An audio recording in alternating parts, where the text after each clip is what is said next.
just in case? World domination. Bit ambitious, but okay. I know a guy. It's fine. You know who I'm referring to, Rom. You know who I'm thinking of. I've got 2 candidates in mind.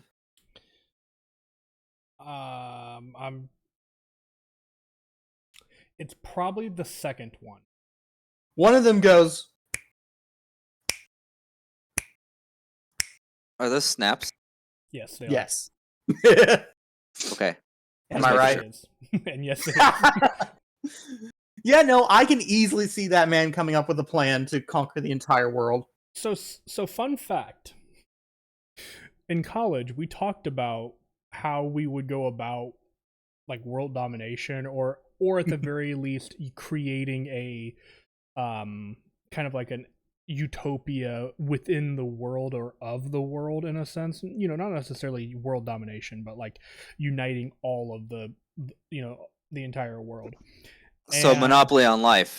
kind of within, I want to say within a 3-hour conversation, we had a legit actual plan that theoretically could have worked. But did it account for the human element? Yes. Kind of. Ooh. Kind of. I didn't know that was possible. Well, so here's the thing. You start in Canada. No offense to any Canadians, but you start in Canada. They're a little nicer and willing to give you power. Without much effort. I mean, you're not totally wrong, I guess. No, anyway. I mean, gotta start somewhere, I guess. Mm-hmm. So, YouTube is up to date. There isn't the podcast is behind by 1, I think. So, not terrible there. And then obviously I'll get this stuff up as, you know, when I can. And You have a very busy life. I do, but I have flexibility on. Honestly, I don't really have a good excuse because I can quite literally do a lot of what I need to do to get this stuff up on, like, while I'm at work on a few days a week because I don't do a whole lot on certain days. Now, I know you said flexibility, but I heard fuxibility. I mean, And I can't come up with an explanation for that one, but sounds good. your wife will explain when you're older. Oh, but she already had the talk with me. Different talk. Uh-oh. Still going. I'll just give him a few more minutes to settle down and see if he figures it out. So. The dog or the child? Child. Ah. Okay. So. Yeah, I don't really have any announcements. And then kind of attached, because of that and attached to that, who would like to do the recap for this week? I vote for Vert. That was instant. Yay. Well, I don't need the inspiration, so. I mean, you could always put it in the pool. I know, but I always do the recap. Probably because I'm good at it, I guess. Or the others just don't want to. Yeah, so I'm nominated by default more often than not, so I nominate somebody else. Because you actually take notes. I'm sorry. I barely take notes, and I remember what happened. I mean, if I didn't take notes, I wouldn't remember shit. I'm gonna be so lost on Sunday. There is a YouTube video. You think I got time to go back and watch that? You put it in podcast form, my guy. Listen to it hell. while you work. That's the problem. I'm off this weekend. Oh, wow. Lucky you. Yeah, so I definitely don't have the time. Anyway, Vert, would you like to attempt it? I really don't even remember much from last week. I mean, if you want to I had some default, stuff I can happen go this week for that it. kind of overshadow. Okay.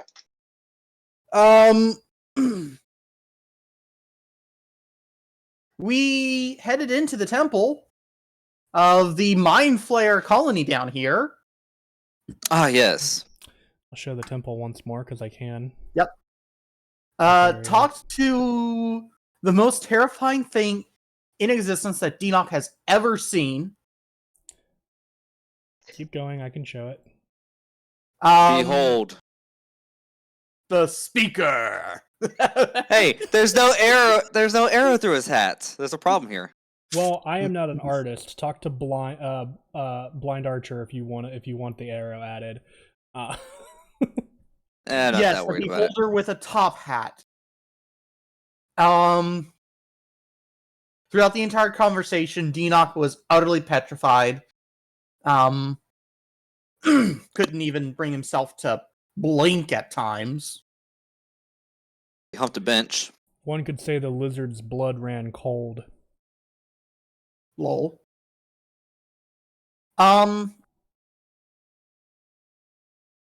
We got the 4 remaining citizens, let's call them, from the underground city, who are they're pretty much super sus. They're mind fucked. Yeah. And they are talking about going and bringing their families and everyone they can here to the colony. The way they do it is like, okay, that's a big old fat nope. Cardin went and talked with the elder. And now he's weirdly devoted to this. Wait, who's the elder? You guys didn't technically meet him. You just know that he was referred to as the elder. But who is he? We never got confirmation. I believe we were told something along the lines of he was the first of the Illithid. Of this area. Yeah, of this colony. He was the grandfather Close of the enough. colony, effectively. Well, I don't want people to think that I put the original Mind Flayer, the creator of all Mind Flayers, in a dungeon for you guys to potentially fight and kill. Oh no, we were just talking. It was friendly banter. Sure. Nobody had to get hurt. You guys didn't do any talking. Yeah, no, it was all Cardin. True. Fair. From our party, he did all our talking. Yeah. Which is Concerning. Unusual for him. It's more unusual we were all able to walk away. Yeah. They didn't. Why do you guys say that like I'm the person who's always going to throw monsters and stuff at you at every corner? No, I was mainly referring to the fact that I figured Cardin would have just started a fight. Oh, okay, yeah. Gotcha. Usually Cardin, his diplomacy is, well, they can't argue against me if they're dead. Something like that, yeah. So on our way out, Asta had her troll brain activate. And popped an arrow off into the hat. The speaker ended up liking it. I think he said he rolled like a nat 1 on that. Mm-hmm. And she rolled a nat like 20. Phenomenal. And we left their presence. On our way back, we came up with a little bit of a plan, excluding Cardin from this conversation because he's Cardin. Well, not only that, Denock believes he is compromised.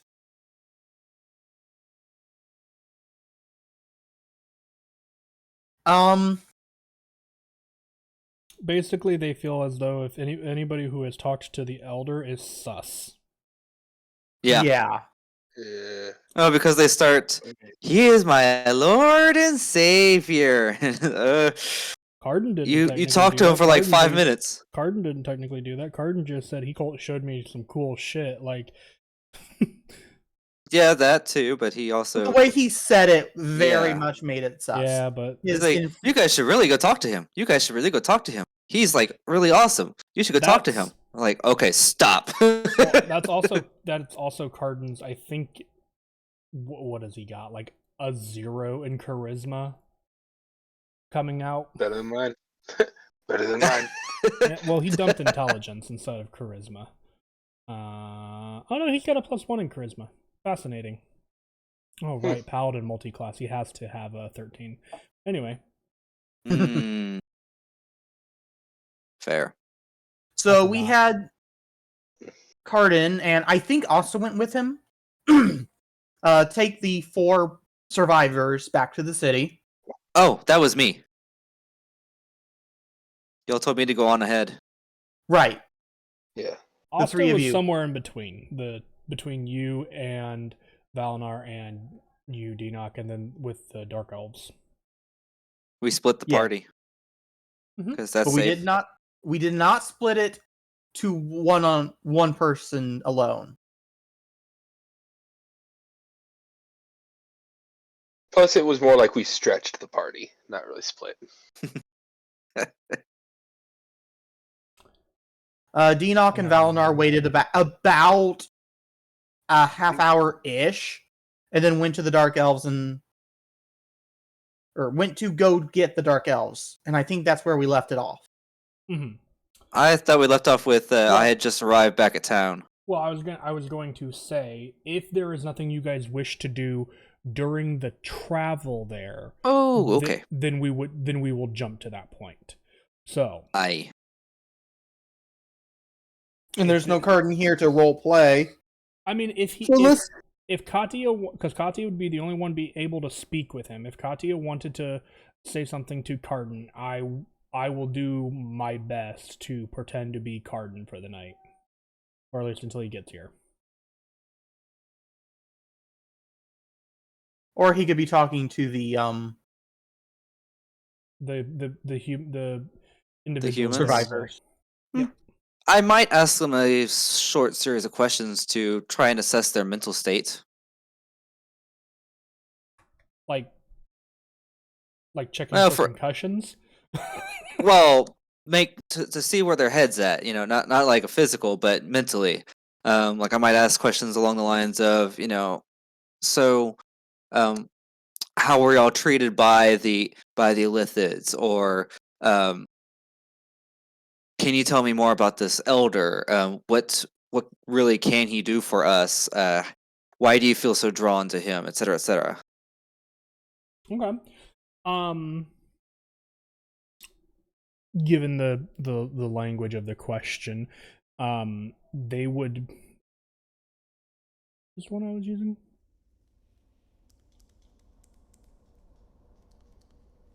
I don't believe so. Give me one moment. I think it might have been this one.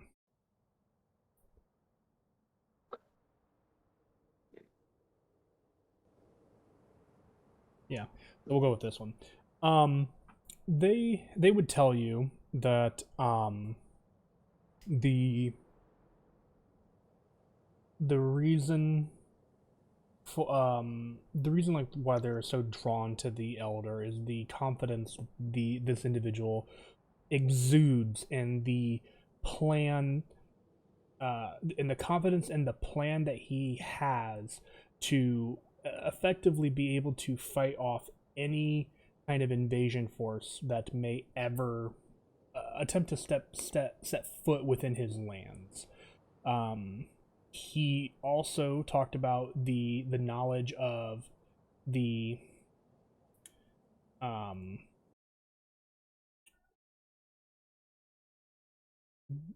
place of power, They don't fully understand what that means.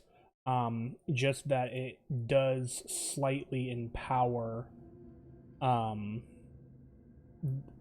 the mind flare, or the elder and his kin.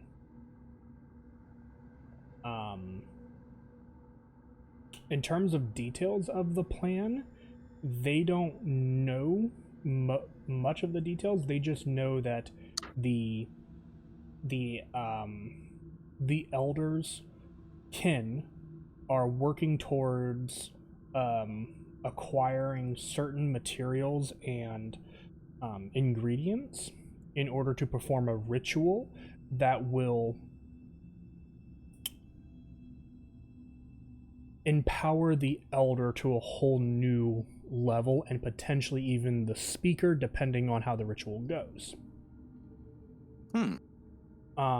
They don't know anything more than that, just because they quite literally walked in here like maybe a week ago.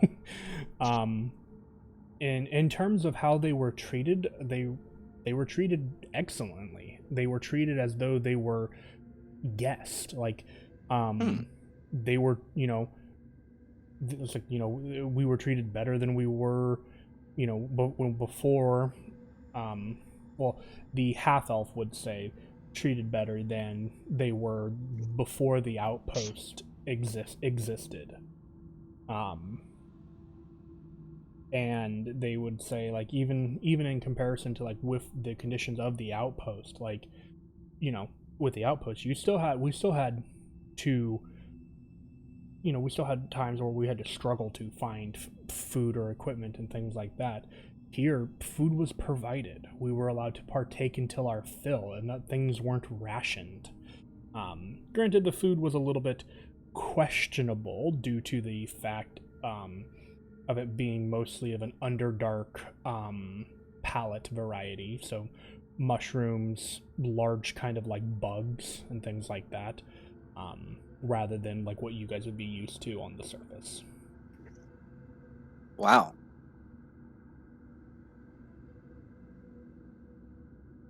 Okay.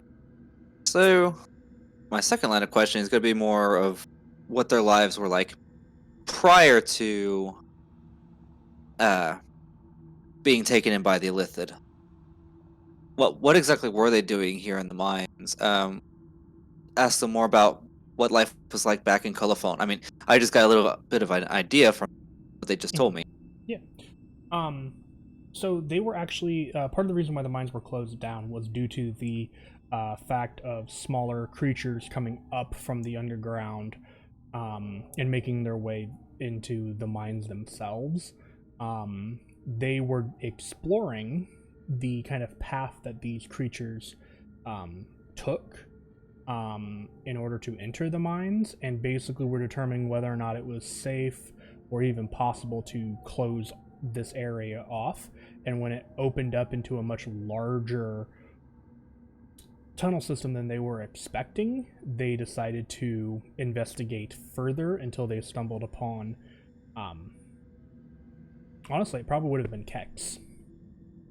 Oh. Okay. So he's like the Illithid ambassador.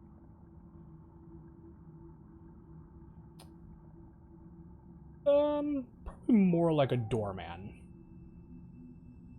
Ah, so he's the bouncer. Gotcha.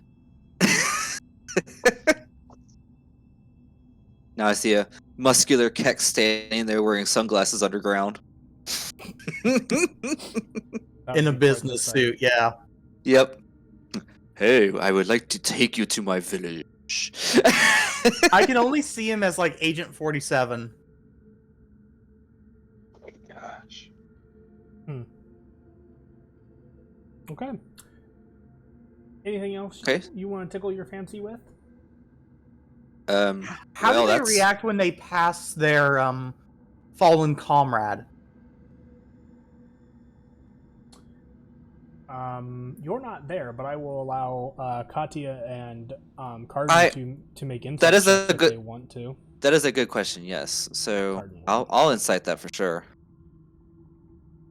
And I do believe Cardin would as well, so I'm getting his sheet up to roll. 11.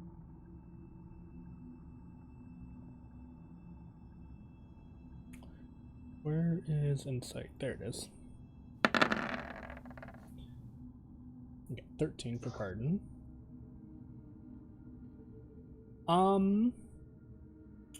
Let's see.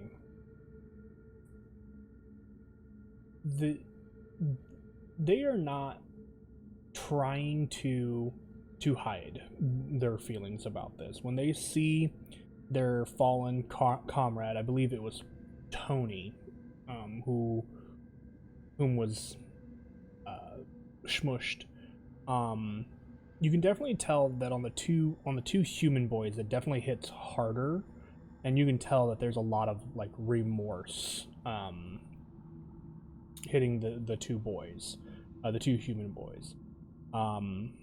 And Darum, the dwarf, would actually speak up, kind of as you guys see the body, and just kind of be like, "We should take him back to your guys' mother," and he will begin to head that way, expecting one of the two boys at the very least to assist him, and Jimmy will eventually head over and help as well. From where I'm standing, it would appear as though all their mental faculties are in place. There's nothing terribly wrong, so don't know. As far as you guys can tell, they seem to be like themselves. Again, you've never met these people before. True. But they seem like reasonable human beings that are not being brainwashed in any manner. So unless you ask them basically about the elder, and then they're excited to talk about it. Like other than that, like walking into the house of somebody who's like super Christian, and they don't want to talk about it, but as soon as you ask them, they're like, okay, let me tell you about my Lord and Savior. Okay. Think of our note taker in our other game there, Rom. Oh, bruh.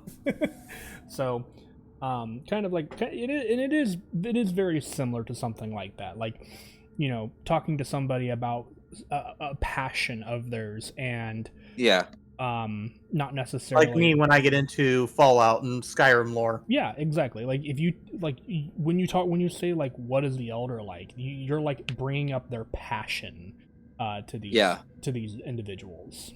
So they've been enlightened by the elder. Yeah, those are some pretty apt ways of describing the effects that have come across their brain. Okay. So they seem perfectly normal, and then some. All right. Now Tharagwal will be the final judge of that. All I can really do is when we get them back to town, explain where we found them, how we found them, the situation that they were in, and tell them I kind of talked to them myself. I don't see anything wrong with it. Okay. So what he does after that is up to him. Yeah. You can plan to make that conversation with him. Mm-hmm. Is there anything anybody else would like to do during the walk back?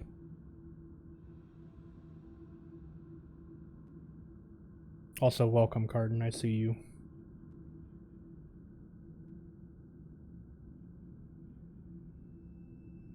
Good chat. So, if no one else has anything, then we'll go ahead and we'll kind of fast forward to. Uh-oh. There we go. Ah! No, it looks like Vert dropped from Roll20. I'm reloading right now because Roll20 disconnected. Oh, okay. Ooh. Well, fun time. Yeah. So, I did the math. You guys are arriving back at the Kolofón outpost relatively early in the morning. Like, you're looking at 6 or 7 a.m., I believe. Yep. And this would be you arriving back kind of first, Katya. And you would just begin to kind of see and hear the sounds and movement of the city or outpost. kind of underneath the mountain here. And as you arrive, there are a series of guards kind of waiting for you. They kind of, a couple of them are like literally approaching as you get there. But they do arrive and kind of are like, one of them is kind of like, where's the rest of your group? They had to collect some others that Thargwa was made aware of us bringing back. Right, that's kind of who I was referring to. We're here to collect them in order to help transition them into the outpost. Well, the thing is, put it short here. That group of individuals and the group that I have with me have not met, and we don't know how well they mingle. So, just to be on the safe side, I brought our lost miners back first, and the rest of my group will arrive sometime later. Right. Okay. Oh shit! What the hell is that? Oh. Oh, that's just Cardin. No, he kind of. Oh. He's seeing the like, body. Looks down slightly, and you can see the shadows kind of on Jimmy and Tony. Nope, Chad's face as they kind of look down and just.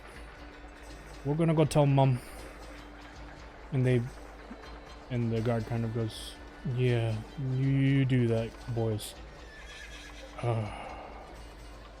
Yeah. And everybody else is found relatively healthy.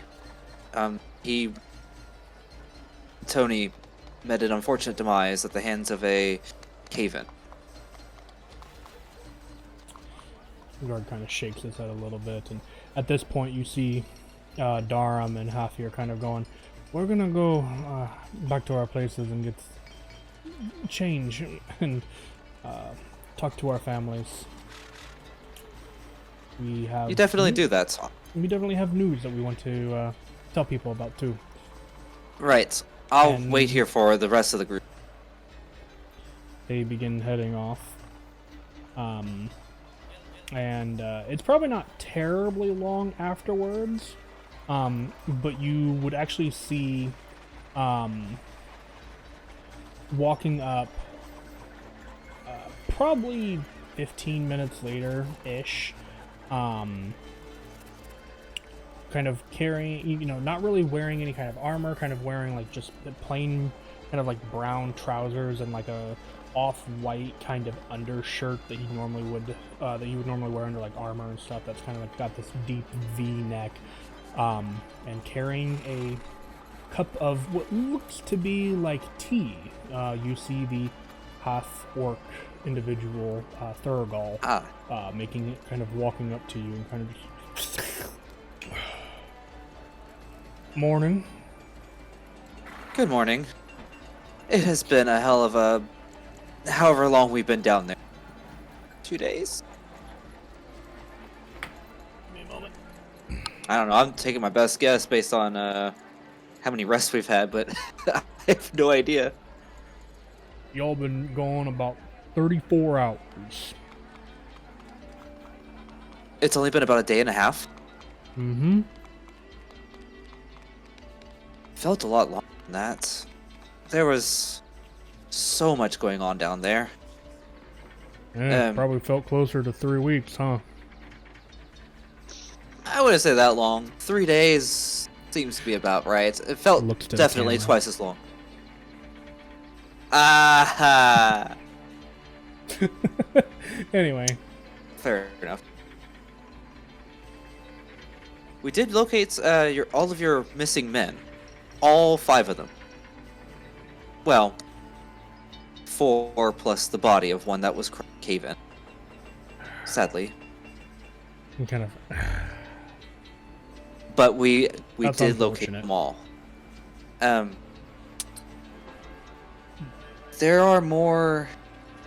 There's more to those tunnels than you might be aware of. But I'll wait for the rest of my group to arrive, probably within the hour. And we can all explain it to you. What's going on?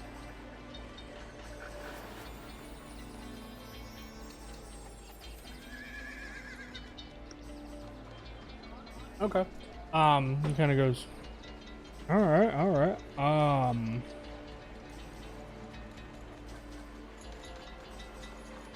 Yeah, I mean, they ought to be here soon, you say, so why don't we just kind of wait for them a little bit longer and see if we can't figure these things out.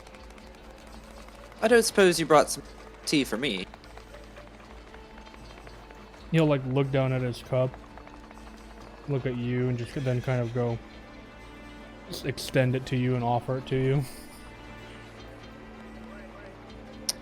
You know what? I'm desperate enough. I'll take it. It's very bitter. It is definitely like Like coffee? No, it's tea, but it is. Is this not mushroom like, tea?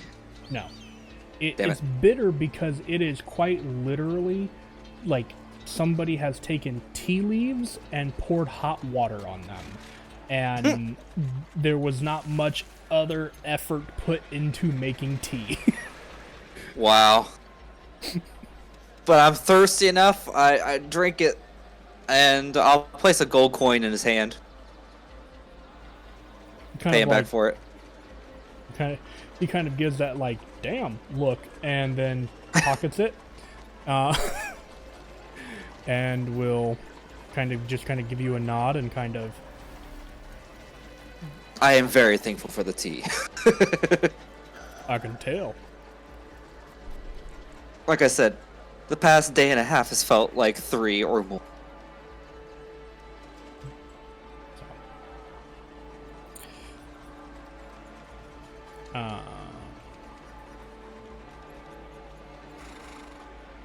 Probably about this time is when Dinok, Vert, or Valinar and the group come in.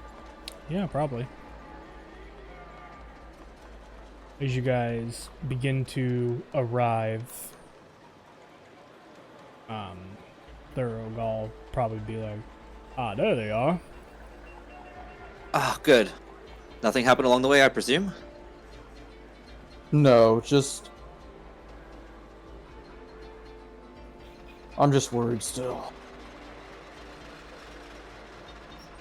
Are these the... How's... hold on one moment, Thurgold. Mm. Dinok will lean into Katya. How's Cardin doing? I take a look at Cardin, and... He's picking his nose. Yep. Alright, I was gonna roll like a medicine check or insight, but I mean, Cardin he looks hasn't fine. Cardin is there. Yeah, he hasn't been Cardin is acting any there, different like- than he normally would, right? Yeah, no. Even given his past experience of meeting with the speaker and whatnot, he's still kind of acting like himself. Yeah. Looks like Cardin's fine. He's just being himself. I don't see anything off about him.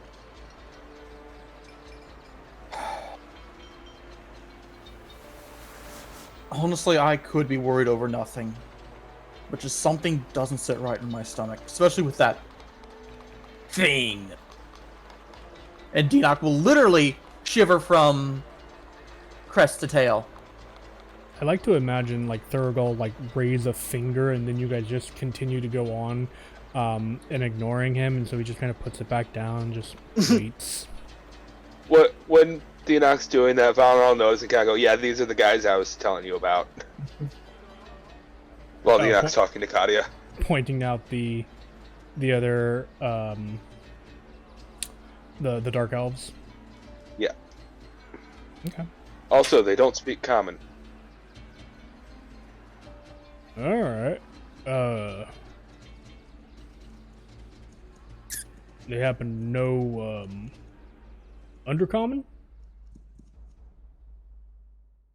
Maybe? Is that what we were speaking? Above game, yes. In game, I don't I know. would know what they were speaking. Okay. We've been using magic to translate so far.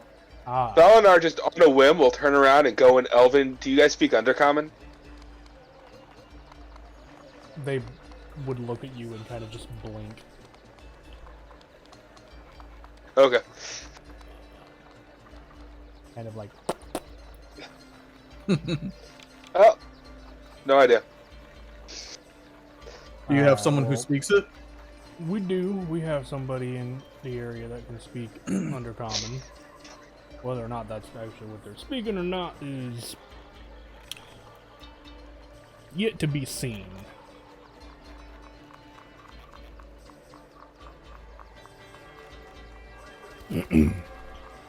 So, why don't we, boys, why don't you kind of...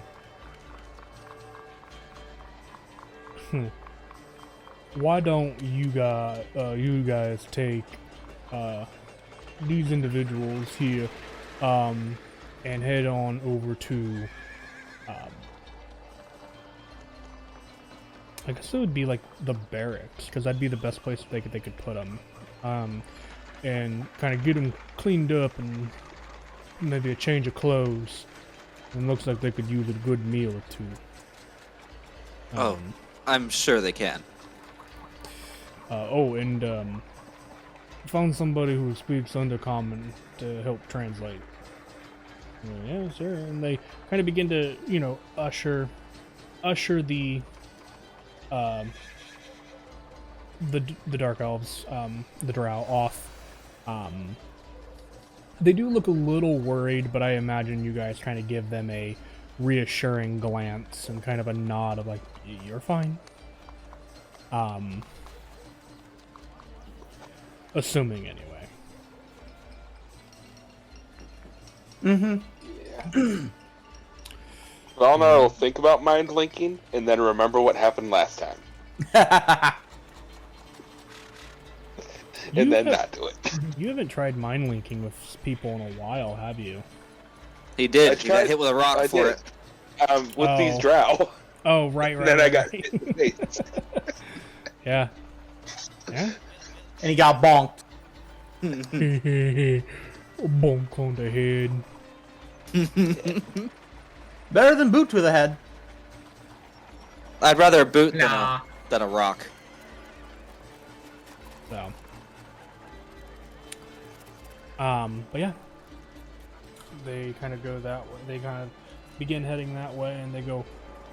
And then Thurgal kind of goes, it sounds to me like you have some information you wish to unload on me. Yes. Alright, let's go. Not in public. I got a small office around here we can go to. And he will lead you through That seems prudent. kind of lead you through the open and getting busier and busier streets of the outpost, before kind of entering into a very small kind of room where it's pretty. You actually do hear quite a bit of the like the city itself kind of like fade away. Not completely, but it definitely does kind of like help dampen the sound of the outside. Now I'm just looking for. While we're on the way, I'm going to change my form back to my female form because I haven't had it for a while. Okay. I don't have a thing for that for the overlay, so boo freaking. It's who. okay. It's okay. If you want to know what that looks like, roughly go into the channel banner and you'll see them there. Yep. Inside this small little office, it's only probably 12 feet by 12 feet. There's he's got like a desk, and there's like a window or two, and there is a small fire kind of a place, kind of like this small hearth kind of built into the side just to kind of keep the office itself warm, and it's smoldering. It's not really like, you know, crackling, but it does have some pops and crackles to it. And he kind of goes, "All right, talk," as he kind of sits down and kicks his feet up onto the edge of his desk. Whew, where do we start?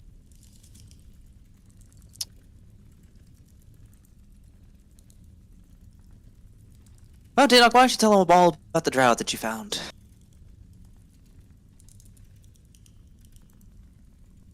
To start with that, I believe we should start with the civilization we found on the other end of the tunnel. The one where I got blasted by the cannons? Or the other one? That was a civilization? But what now? I don't know. I didn't have enough time there's to a check lot. it There's out. a lot to go over. Exactly. I mean, that was a small adventure off to the side, but we found some unknown structure. A wall made out of some material nobody could identify. I thought it would be a Not cool even the idea. spell identify could figure it out. Correct. I thought it would be a great idea to see what's on the other side. And then I you got your ass handed to you. Oh yes, I instantly Turned into regretted a it. tree about 3 or 4 times. That's your own, that was his own magic, so It was more than just 3 or 4 times. I had a magic seizure, but that's completely unrelated to what happened. I found on the other side just this massive expanse, and then there was a voice that came from nowhere, and I got shot by these big blasts of magic, and I barely made it out alive. And I couldn't begin to tell you what else may have been there. I just know there were like watchtowers, but it was certainly too advanced for anything I've ever seen.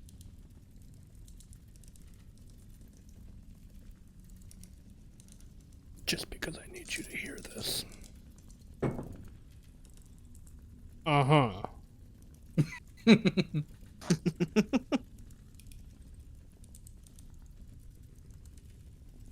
Go on. But it's not really pertinent to the Drow or the other civilization. we pretty much left it alone after that. If it could nearly kill Katya that quickly, I don't know what to do about that. But later on, we came across a group of hostile drow. 6 men, and they fought us. We won. Then we realized, oh, there's a cave off to the side. And the women and children were in there. Come to find out, they are...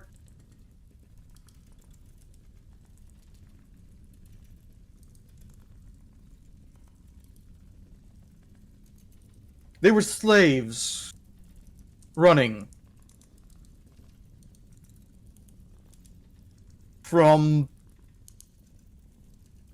a group of people who have basically what look like octopus heads.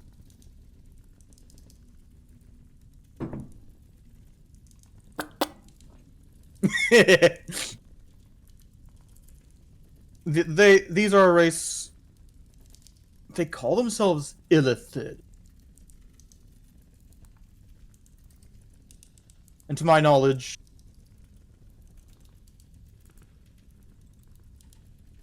I've never heard of such a thing before. Can't say that I have either. Certainly news to me.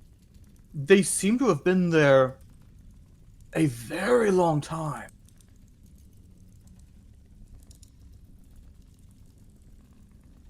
They have slaves. Not just Dark Elf, but other races, including demons. Kind of takes his feet down and leans forward in his chair and kind of goes, "Huh?" Yes, they had demons in subservient style chains. I did not see any demons attempt to fight back. They looked rather defeated almost.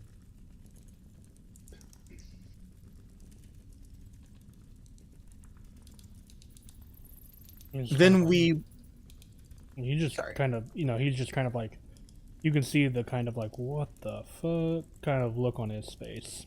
Yes. One common thing that I noticed among just about everybody there that was not Illithid was they had a distant stare. They weren't quite in their own heads. And they hardly interacted with anybody.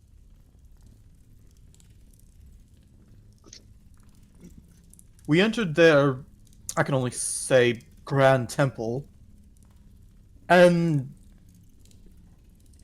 came across what they call the Speak, as it speaks for their elder, which no one has seen in many, many years. Only the speaker has contact with, unless you are granted special permission. Like the four we brought back. When we found them, they were all knelt at an altar to this Illithid man who seemed to be holding out a brain. And Worshipping. apparently they can contact the elder through it.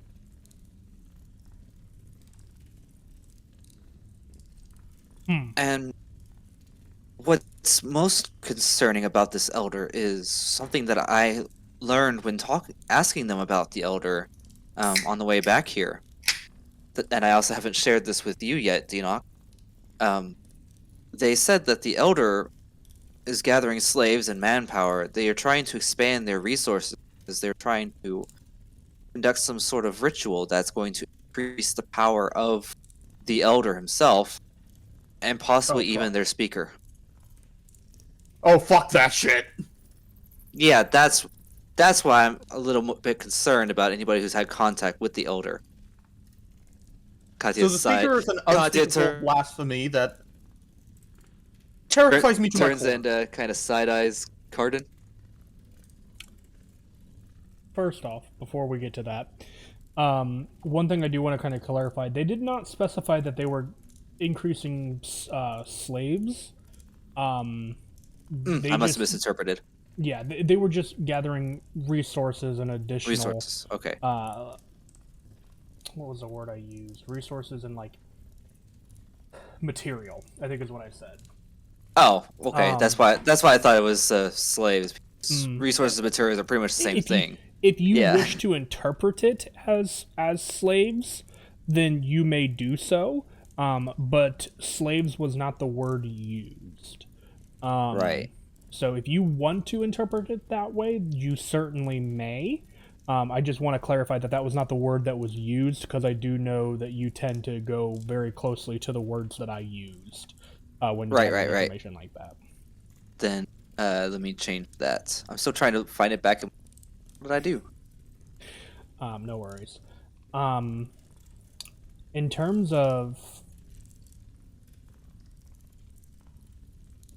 So, with this kind of like knowledge and this kind of like idea that your party has this kind of like speaking to you here, Cardin, just so you're aware, has this kind of idea of like not really trusting or wanting to aid the elder or the speaker in any way, shape, or form, and then kind of giving you a little bit of a side eye. What is your reaction to this?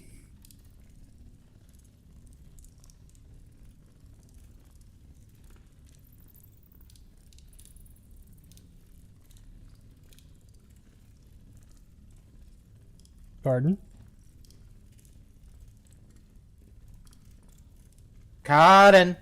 Cardin's reaction to this is like he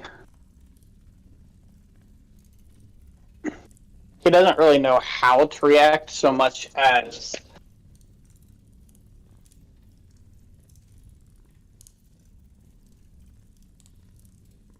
he's sort of intrigued as to why people are actually so scared of the Elder. Okay. Would you like to propose that as a question?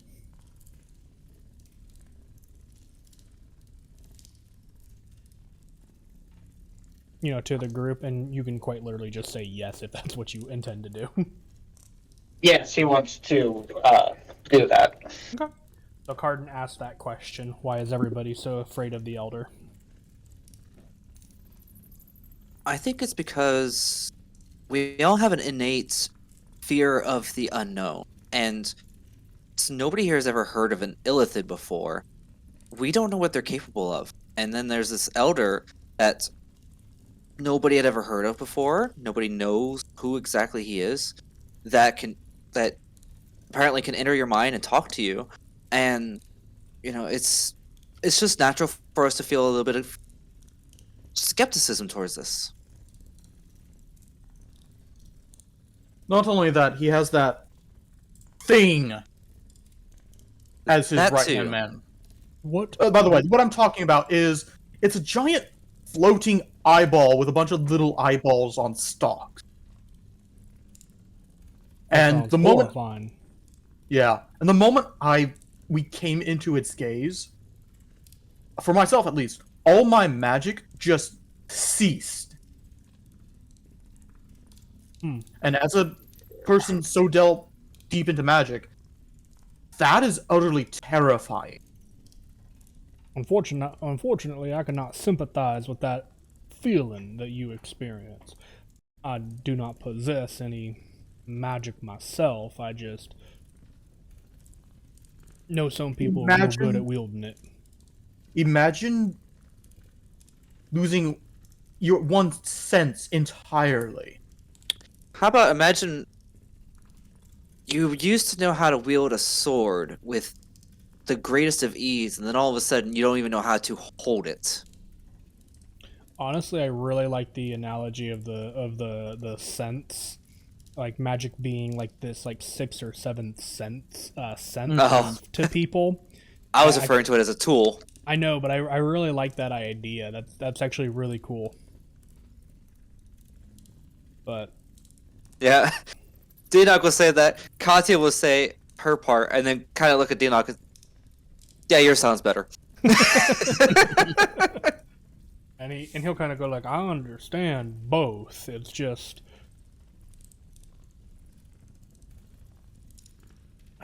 I guess I'm confused. You guys say these creatures were horrifying and unnatural. Yeah, y'all walked in. They were octopusmen. Yeah. On land. Yes. On land. Yeah. So I heard. But you guys walked in and said your piece, collected my boys, and walked out. Unharmed, unscathed, unchallenged, if I'm understanding correctly. And that's almost what makes it more terrifying. The entire time it felt like we were in the palm of their hands. Actually, that's not bad. What was that for? I was trying to see if I understand enough about religion to draw my own conclusions on their behavior as a result. Almost cult-like. Well, like their motivation for not harming us. You see, we were outsiders that walked into their city, and they were trying to spread this word about this elder very intently. And we did walk into their temple. If they had killed us on the spot, then they can't spread the word outside their city that easily. It also wouldn't have looked so great for a group that's trying to convert others to their elder. So what I'm getting at here is, I still have a suspicion that because of nefarious purposes. Yeah, we don't know their motivations. So, based on the slaves that they keep of all sorts of races and creatures, and everybody's willingness to be so drawn to this elder after making contact, they may be seeking a peaceful takeover rather than a forceful one. By the way, you now have some converts in your midst. Those 4 we brought back. He kind of nods. They're almost fervently devoted to the idea of picking up everything they have, their families included, and bringing them to that city to become members of it. Was there something promised to them? Like, why would they do something like that?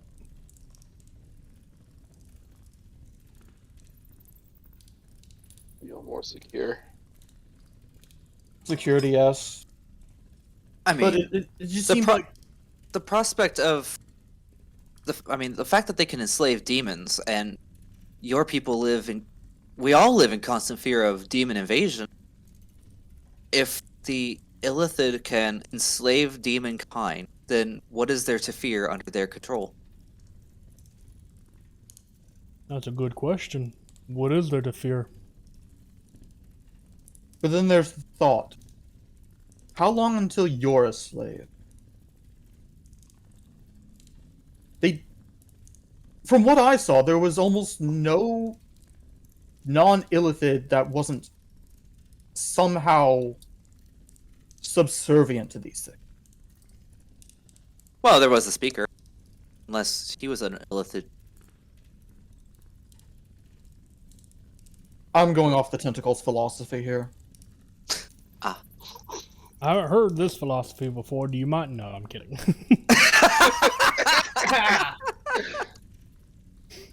Would you say that is the tentacle rod? Oh, that thing. Didn't John kind of throw that away or something? Yes. Never Oh. to be seen again.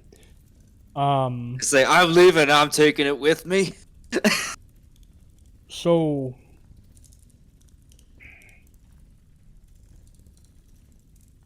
I guess my next question for y'all, after kind of hearing a bit about this, given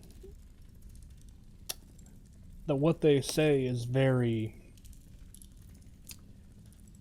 enticing to the individuals that have come back, do you think that this settlement would be open to negotiations, kind of trade and partnership, in a sense?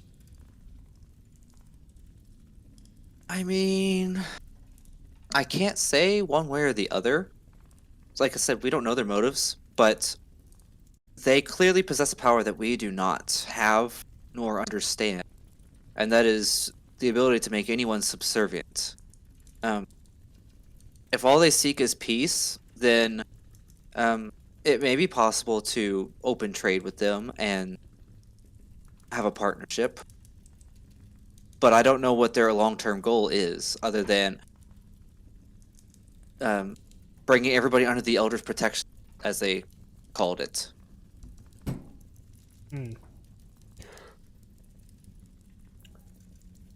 I can't lie, the idea of being able to not have to worry about demons is definitely an enticing one. You said it yourselves, we live in constant fear of these entities poking their nose into our business. But at the same time, remember, the Dark Elves ran from this civilization. Yeah. We don't know their reason for running. Yeah. I think I'm gonna want to speak to them, but I'd give them some time to settle in first. Right. What do you think? What do you think I ought to do about my men who are? Sorry, my considering- chair just broke. Oh! Oh, As for your men, you don't you want didn't fall, to... did you? I did not fall. It just...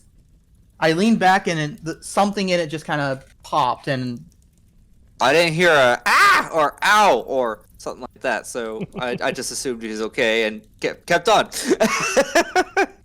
I mean, I've broken Um, chairs in weird ways and ended up with parts of my body stabbed.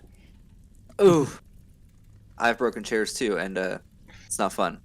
But anyways, in regards to your men specifically that have been in contact with the Elder, I wouldn't want to raise suspicion to them, potentially make them hostile, but maybe if you can give them like a personal aid to kind of help them settle back into life here, such as somebody to check up on them, make sure they're okay, because they were technically taken prisoner. You know, keep an eye on them, but not with like armed guards. Does that make sense? And if they want to return, I mean, that's up to you.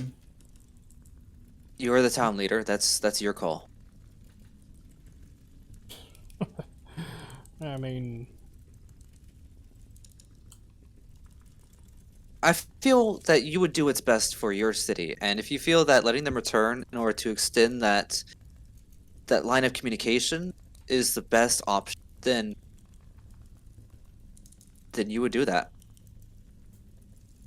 Personally, there's just something about the entire situation. I do not trust them whatsoever. And when Denock doesn't trust somebody, you have to be very concerned because he dabbles in dark magic as it is. He surrounds Not- himself with. You surround yourself with death. It's not If dark.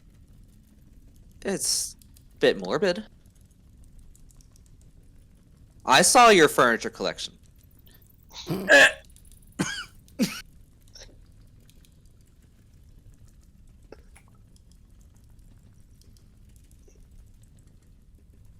you've definitely given me a lot to think about.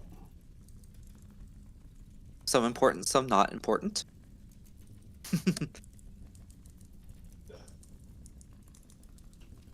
I'm definitely gonna need to be spending more time talking to people today. Great. Well, a deal's a deal, and he will open one of the drawers and he will throw on to the table in front of you guys, or kind of onto his desk and kind of out in front of him. He will lay out what looks to be like a badge for each of you, and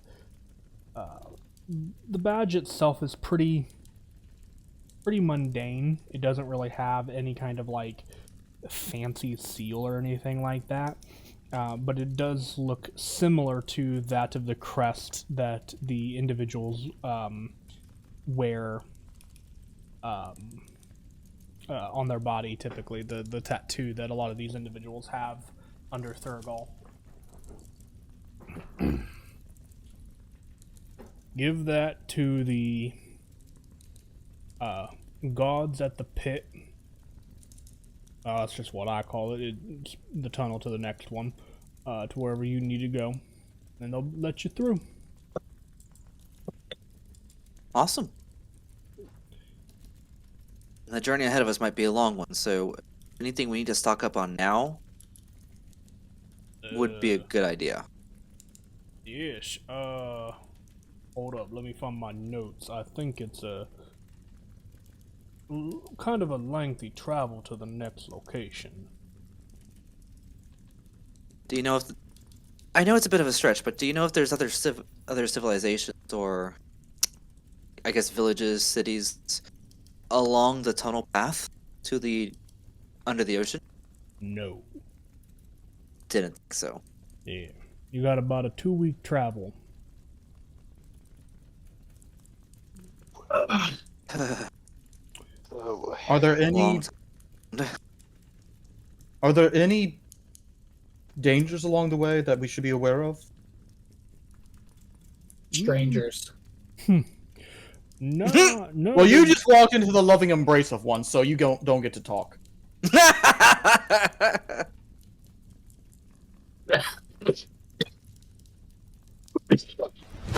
Emotional damage. Anyway. He goes, not to my knowledge, there shouldn't be anything dangerous along the path. But if there is, you're probably dead, because it'll probably be a flooding of the tunnel. So Lovely. if there's a flooding of the tunnel, then it's only a matter of time before it reaches the city. Yep. I like to We'll believe try we have not to- plenty of time, though. We'll try not to make any giant holes in anything along the way. Sounds good. Thank you kindly. Thank you much. It's really appreciated. Good luck. And I mean that. By the way, there are several nodes of various ores along the way in the tunnels. Oh, right. Noted. There's at least 2 nodes of silver we found, and 1 of gold. Okay. And you'll actually see him make a note on a piece of paper on his desk. Good to know. And then Deanoch will be like, oh, there was... Oh, yes, there's white sapphires, too. You guys probably picked most of those clean because you had your shadow assassin working on those overnight. Well, there Yeah. could be more in there. Yeah, true. He goes, oh, okay. Jots it down.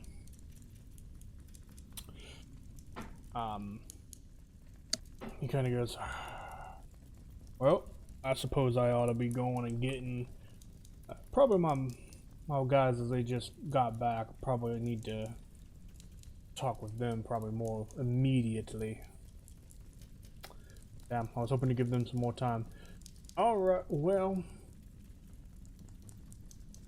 good luck. And he will get up and head over and open the door. We may spend a day or two resting up from our excursion and resupplying, if you don't mind. Of course, not at all. I wouldn't mind. I was more That'd be talking to great. the man in charge of the city, but alright.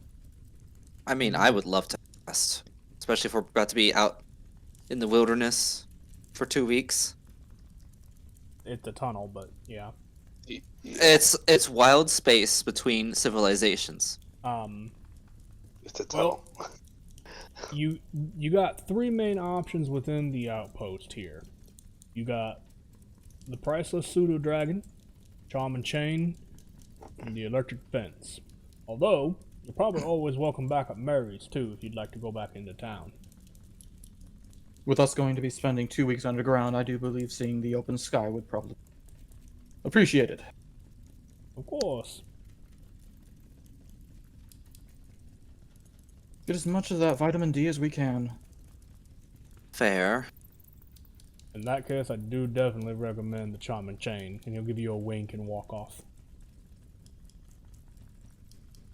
Oh my. Was that supposed to be a euphemism? D as in Dick. That's what he took it as. Ah, dangly pots. Oh, I see.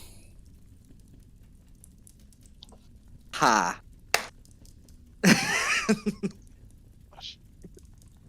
So unoriginal. So, Oh yes, but after Thorogor walks away, Kati will turn knock and say, "I've hold on. improved on." before you go into that, I would like for Deanoch and Katya to make persuasion checks for me. Specialty of mine. What am I persuading?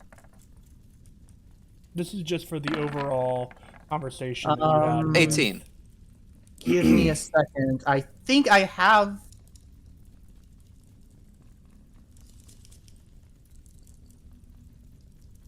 You'll be very Um, persuasive when I need to.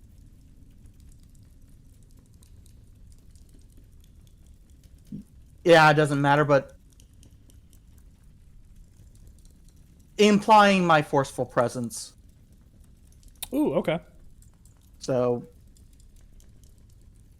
Remind me what that does? I think it just gives you that. I think it gives you that as a 10, right? yeah, it just lets me get advantage on persuasion or intimidation once a day. Yeah. No worries. Once a rest. Wow. Sorry, I just read that part. No worries. Still handy little ability to have on call. I don't use it much, but Right. So, yeah, okay. 18 and a 10. Noted. I'll take Yeah. a 10 over a 6.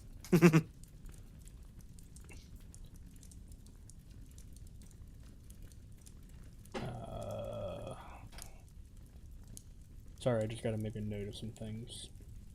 Okay.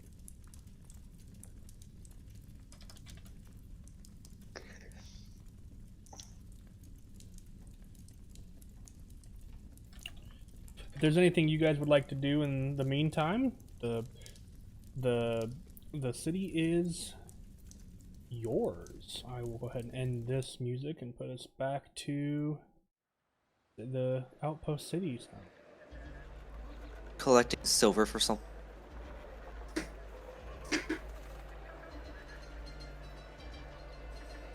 Well, I did have that spell component.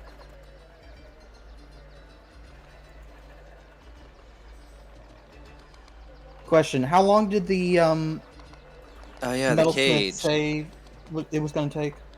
Oh fuck. 3 to 4 days.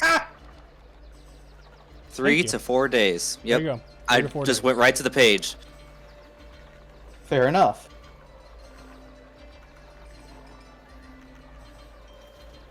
Given that she said 4 days maximum, I say. We've been gone for a day and a half. Yeah, so. So At this if we point in take a time, couple you days guys to are- rest.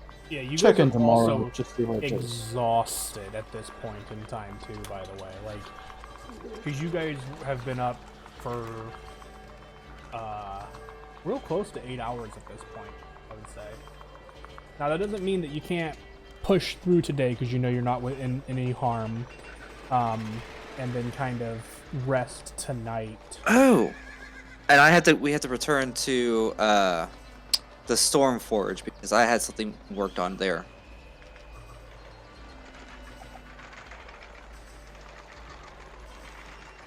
Sure.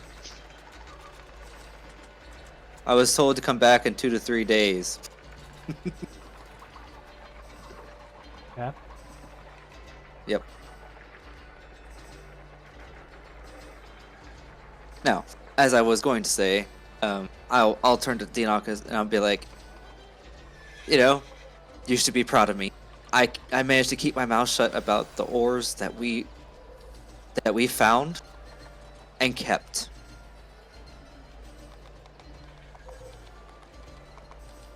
Deanoch will turn to you and blink and be like, sorry, what? I kind of. You told him about the nodes.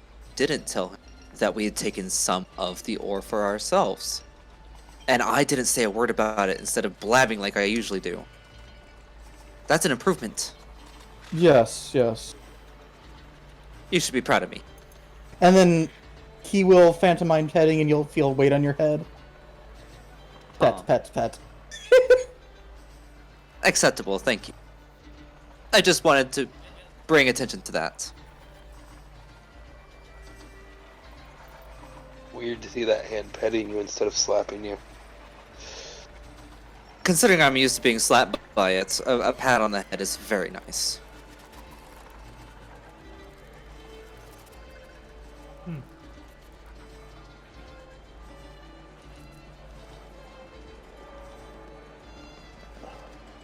So we have the whole day ahead of us then. I'm going to go to find a bed and collapse for probably a full day. I might not do just that. Although, it would be nice to have some downtime and rest. I don't even feel like shopping. We both had to wait on our crafted items anyway. So spending a day in bed, sleeping or not, I am okay with that. Okay. Where do you guys want to go then? Like Deanic said, he wants to go back up to Mary's because sunlight.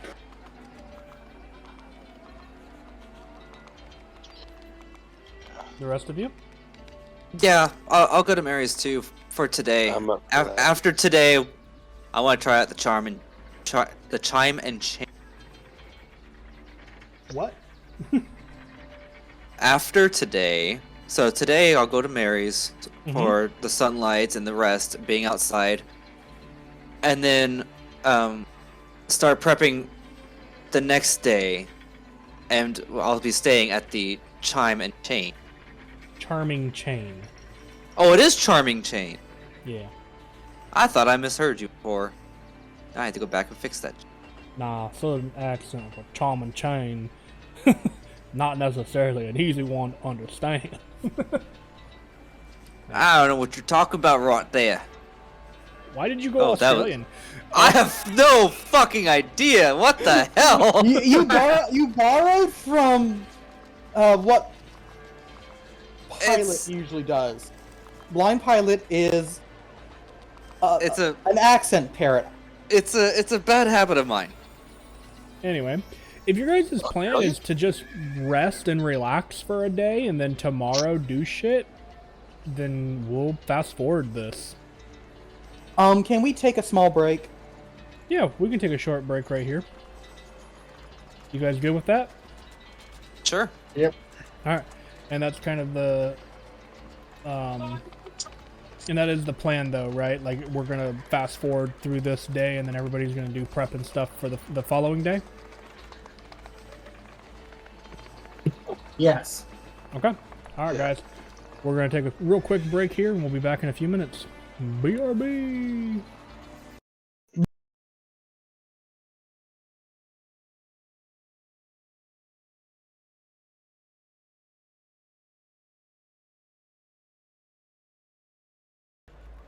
Y'all don't hear the sound of me We're crunch. back. We back, baby. We're Be back, bitches. yeah. So, we are gonna go ahead and you guys spend the rest of the day kind of lounging around, Yeah. and just doing this. Venock that, is and the other. angle spread. Just I'm gonna roll for complications. Uh-oh. Okay. Really? Oh, Yeah, you guys are trying to relax and have downtime in my campaign? Of course I'm gonna roll for complications. Thank you. Hey, Denock, you should have learned from me by now. Downtime isn't even safe. So, you guys relax for the day, you guys end up sleeping through the night, and in the morning, the day is yours. You guys want to begin stockpiling or getting things together. What do you do? that exhaustion. Well, I believe we should gather rations just to make sure we have plenty.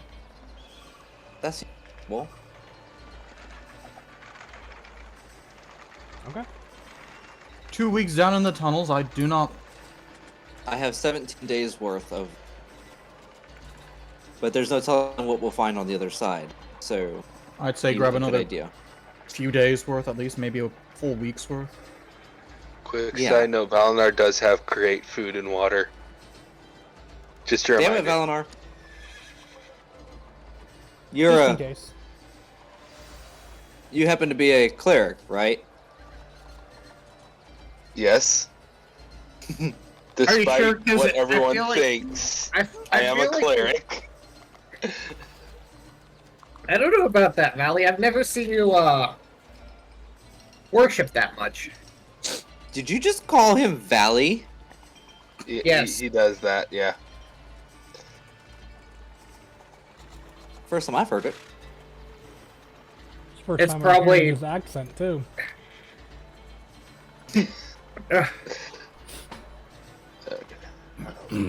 What accent?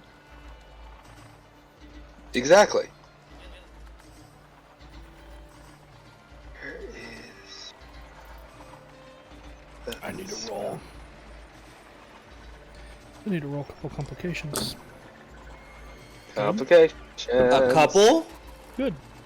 Yeah, you guys are having Good. material made. Oh, right.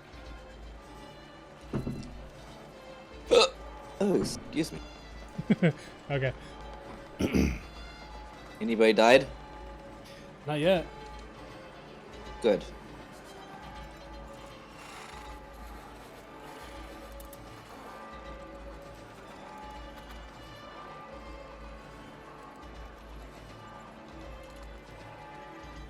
So yeah, I'm going to go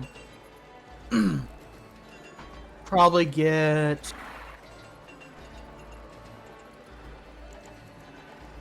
4 days rations. Okay. I believe that's like a gold piece, I think.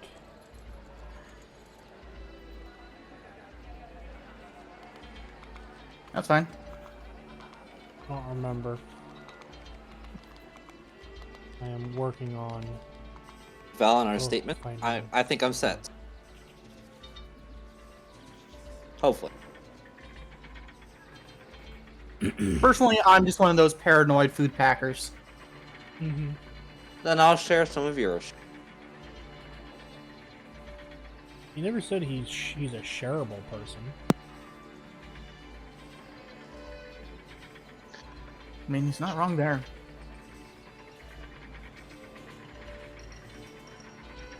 But I mean, I'm not a greedy asshole, so So you said you were after 4 days? yeah. 4 days, 5 silver apiece. So it'd be 2 gold pieces.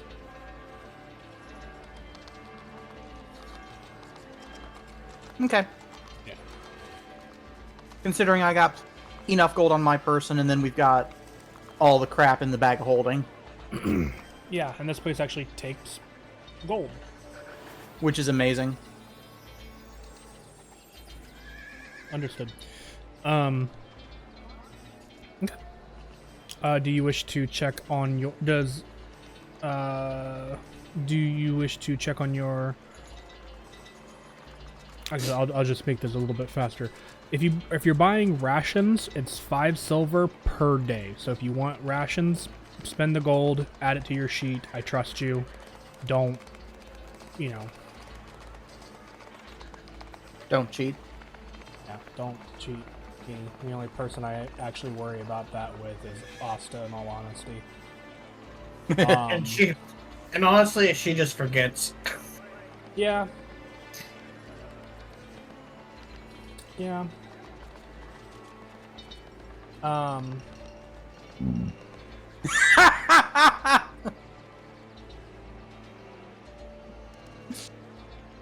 Why is- Asta, you know it's true. That's Rona. 'Cause listen here, you. No. In the Discord. tavern. Oh, sorry. I don't have that many streams. It's true, though. You still have 150 arrows listed on your character sheet when we gave them to you, like, a year ago.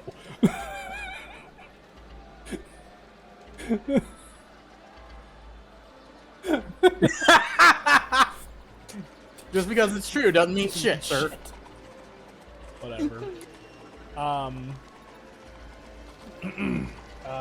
Arden is going to spend 10 gold on rations. Whoa. You have 10 Because- gold? Yeah, I have Okay. 45 apparently. Okay. So that's what, like 3 weeks worth, basically, or 2 weeks worth. Uh, Because if it's 5, 10, you're spending 10 gold. Mm-hmm. So yeah, it'd be like 20 days of rations, I think. Okay. So almost 3 weeks. Okay. Oh. Well, we just lost Vert. Yeah, I see that. I'm sure he'll be back. There he's back. All right, cool. You good there, Vert?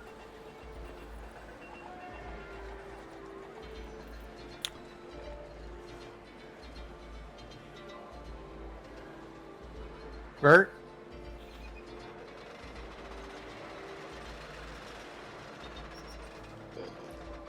Oh, crackle, crackle. There we go. I'm hearing Hello? something. There you go. Now we got you. Hello? We got you. Yeah, there we You hear go. us?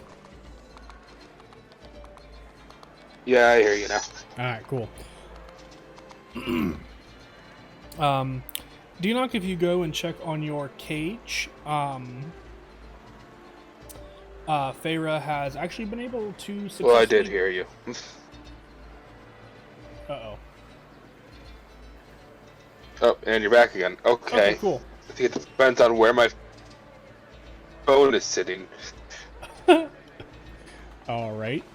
Denock, if you go and check on your cage, Feyre has been able to finish your cage without any complications. Which means you just owe the other half of the money. How much was that? Oh God, I don't remember. I told you to write it down.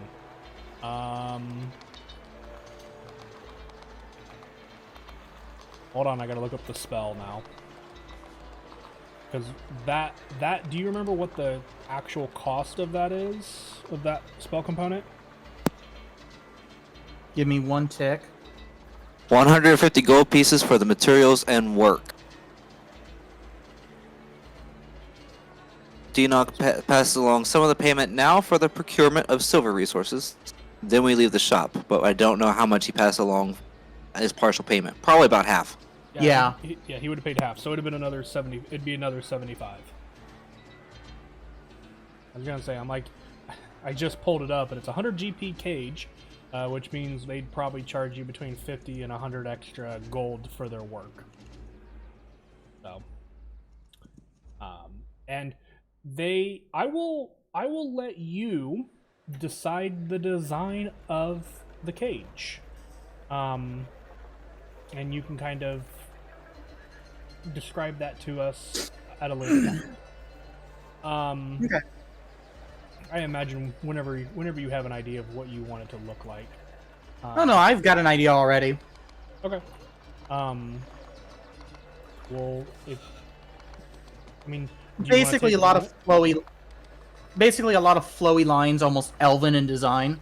Makes sense. I'm pretty sure Feyre is an elf. Or at least was taught by an elf or something. I think she is an elf. I'll have to check, but what do I do with?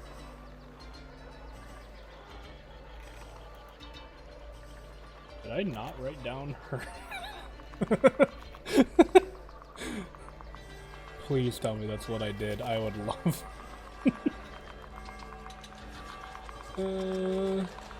Okay, yeah. Female elf. Yep.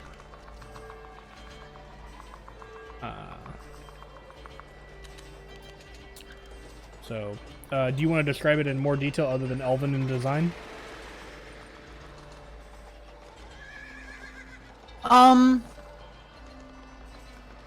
There is a little embossment of like a silver skull, Okay.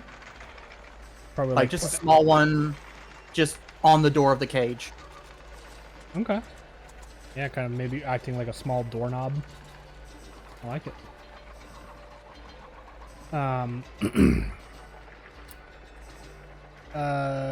Katya, you done snacking? Nom nom. Okay. Valinar, anything you would like to acquire within the city? Outpost. Potato cut. Oh, he's gone. Yeah. He says, "Hell no!" He's like, I'm out. Cardin, what about you? Is there anything you would like to acquire in the outpost? He acquires rations and in this outpost, is there like a, I mean, Karn only has like 35 gold, so... There's a bag of holding full of gold, so don't worry too much. Fair. Fair.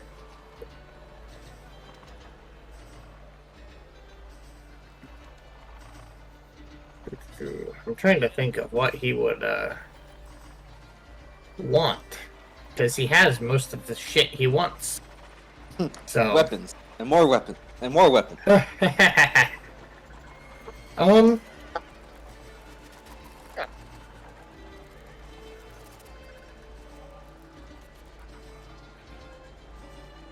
He'd probably buy how much per hunting trap? Because I apparently have 0 hunting traps left.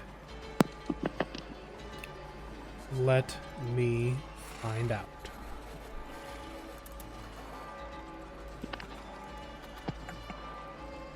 Because he would know he would need these.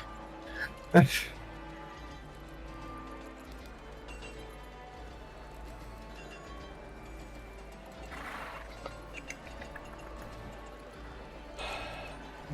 bum, bum, bum, bum, bum, bum. They're 5 gold piece apiece. Wow, okay. Yep, 5 GP per. That's really expensive. I'll go ahead and get 2 then. Okay. Like, what's the point of copper and silver if nothing costs it? There are things that cost copper and silver. Rations. Ink. A jug. Yeah, but Pins. Yeah. a trap is definitely not gold piece worthy. I mean, it deals damage and can immobilize a target. So that's part of the reason why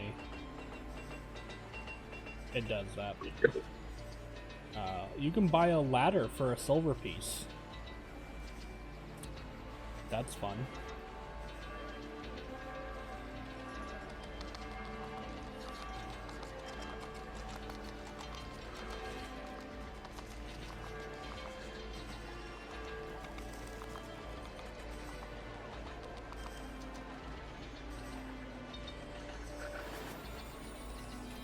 So, anything else you guys want to buy or acquire? Valinor, Right. can you hear us again?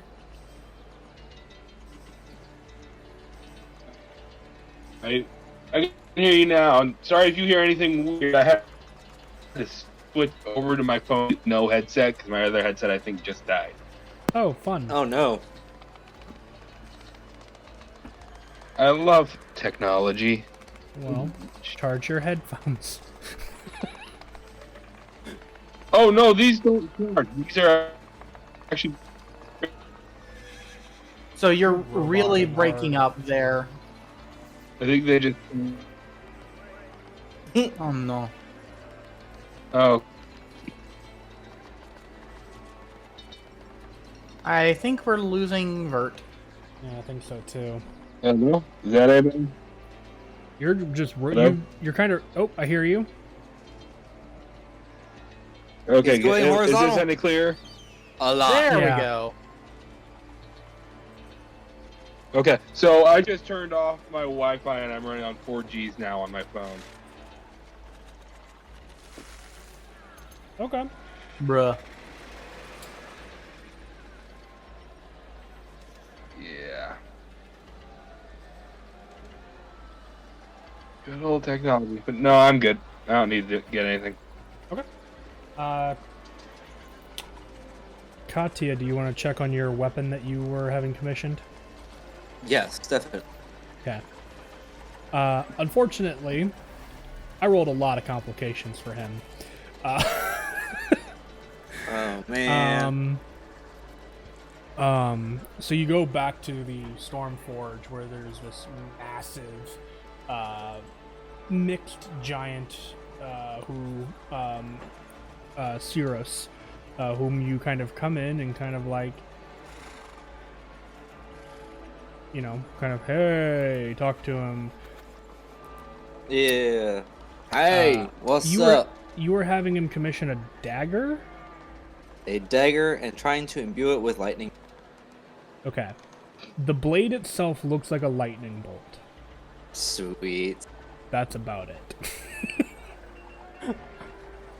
It is considered a normal, mundane dagger that is not... Pretty. It looks like a lightning bolt. Well, I mean, he tried. He did. How much do I owe?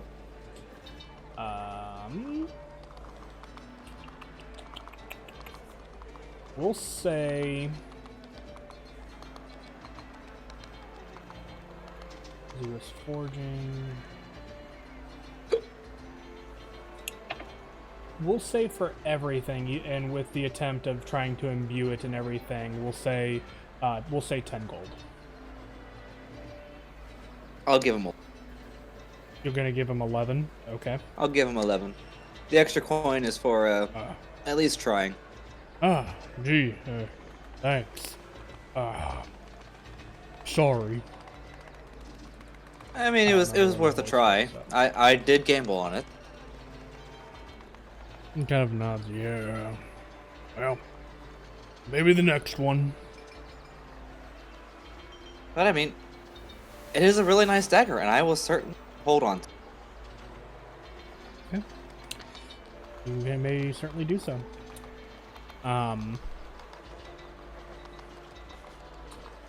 Is there anything else you guys would like to do in the city? I mean, I'll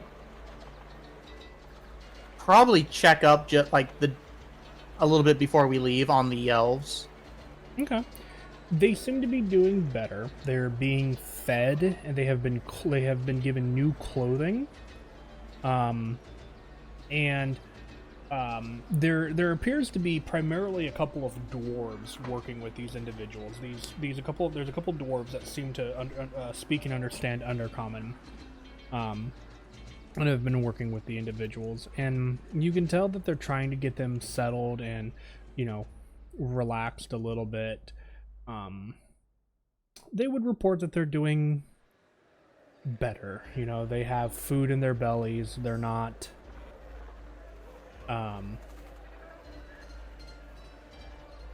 terrified at the moment. So they're doing better than they were, but their situation before was not great. They were technically doing better whenever you gave them a bunch of food. They're doing better than that now. Oh, Dinok.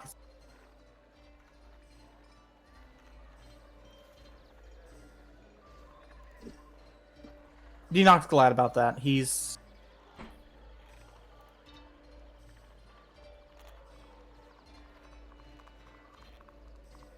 Yeah. Sorry. Brain just kind of went kaput. I get it. Happens a lot.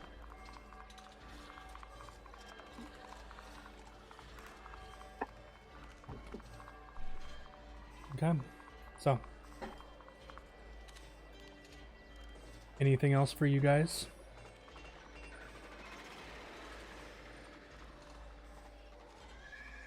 Not that I can think of. Okay. Then That I could. So I guess after we rest, you can head off.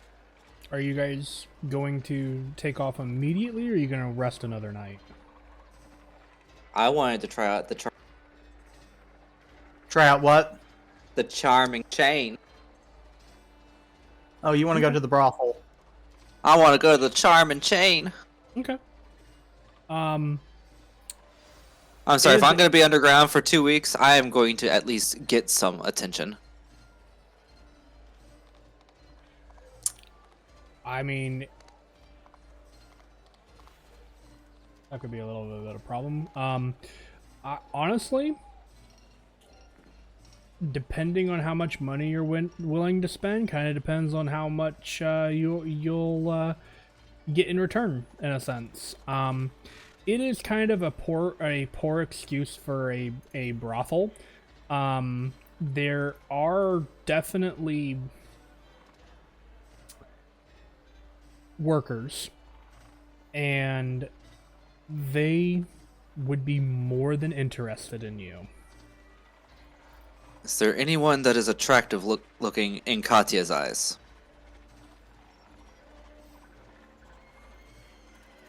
I would say yes.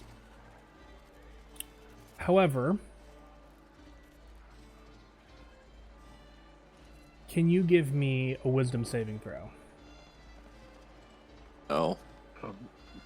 That's probably not good. You're just fucking with me, right? 11. 11? Okay. You can't help but notice a kind of like an attracted pull towards some of the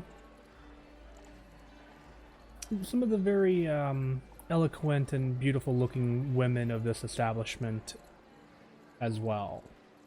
Oh boy. You definitely still feel more of a pull towards the men,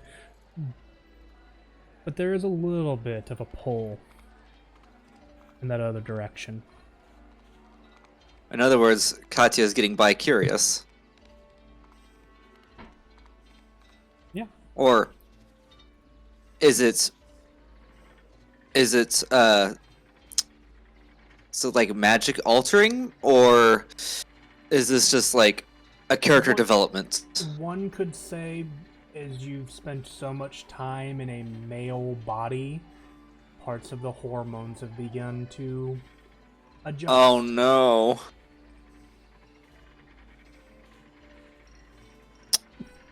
Interesting. So, why not try out one of each? Okay. Just for curiosity's sake. Okay. Go ahead. I'm gonna say, just for the sake of this, go ahead and mark off 10 gold and Fair. make a Constitution saving throw. Let me get the gold out of the way first. Bloop. I just want to have a good time. And see if my endurance holds up. 17. 17. You have a very lovely time. Sweet.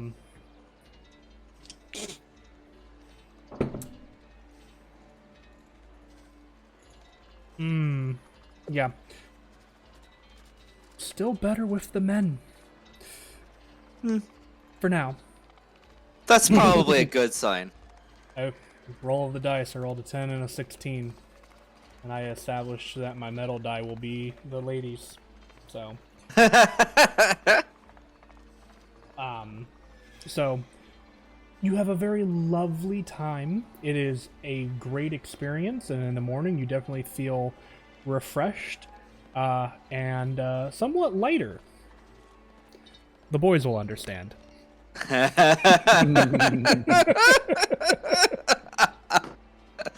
Nice.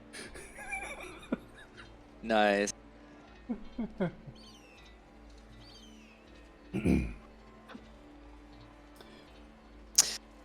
I guess you could say in the morning I'll be extra perky.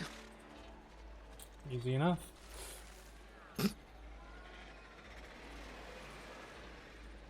Give me just one moment, guys. Talk amongst yourself. I'm gonna check on my child. Is he dead? Or dying? No, he's screaming. Oh! So he's in the process of dying. Gotcha.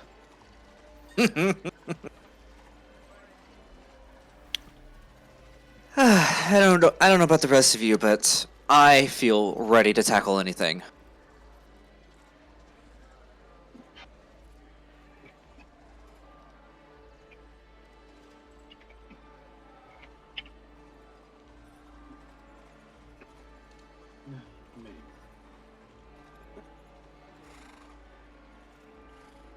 Find out for sure.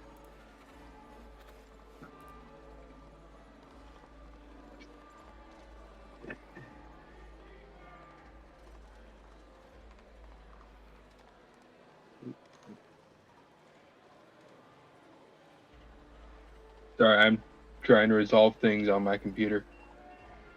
It's fair enough. So when god. when Katya comes back to our group, Deanoch will be like, "What's got you so chipper this morning?" Last night I had an opportunity to get a load off my chest. Oh, Though I'm sure you wouldn't be interested in hearing any of the gory details. But let's just say today I'm feeling extra perky. Deanoch will just raise an eyebrow ridge.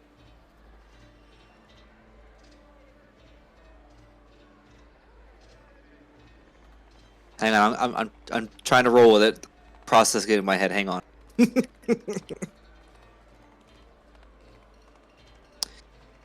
How many people do we need to pay off for the massacre? Massacre? I didn't kill anybody. Certainly didn't use any You said magic. gory. I meant like I'm not going to bore you with all the details of my expeditions. But I don't need any coffee today. I've already got my rise and shine.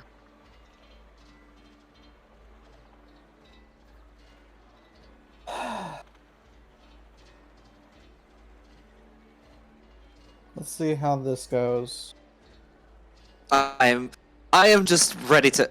What? I am just ready to hit the Deanoch will ground be running. like, "Oh, oh, oh." Now, do you get what I'm saying? Was it at least good? I mean, since being trapped in a cave with a bunch of guys waking up and not knowing how I got there, it's the best I've had. I'm back. How's the little one? He's okay. He lost his bear. Oh, No, I got it. not got the it. bear. We got it situated. I imagine you're Katya. You're telling him about the night. Without going into extreme detail, yes. Okay. There have been a few euphemisms. Understood. Mhm. Then, is it time to take the plunge? Already did.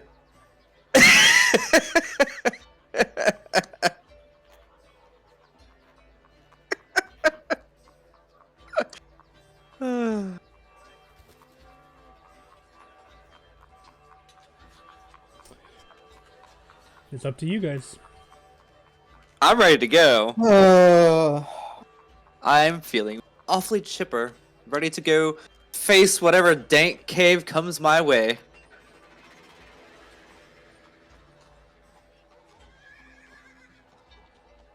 let's Okay. get this over with.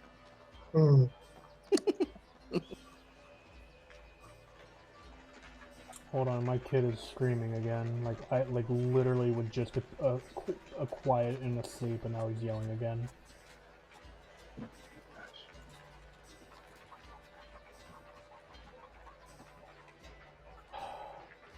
Meanwhile, Um, meanwhile, our comrade that can't join us tonight is having to listen to all of this. Poor lady. Oh. you guys begin making your way towards the areas that you've been instructed to, and asking for directions is easy enough. You eventually get to the area, and it kind of is like this kind of like short tunnel, and there are a couple of guards kind of outside of it, and they do stop you, and they kind of present. You present them with the tokens, and they look at them. And they go, "Okay. Do you wish to?" Where's my notes? There it is.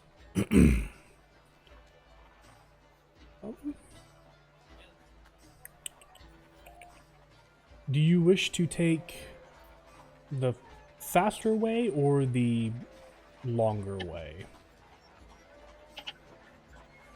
What do you mean?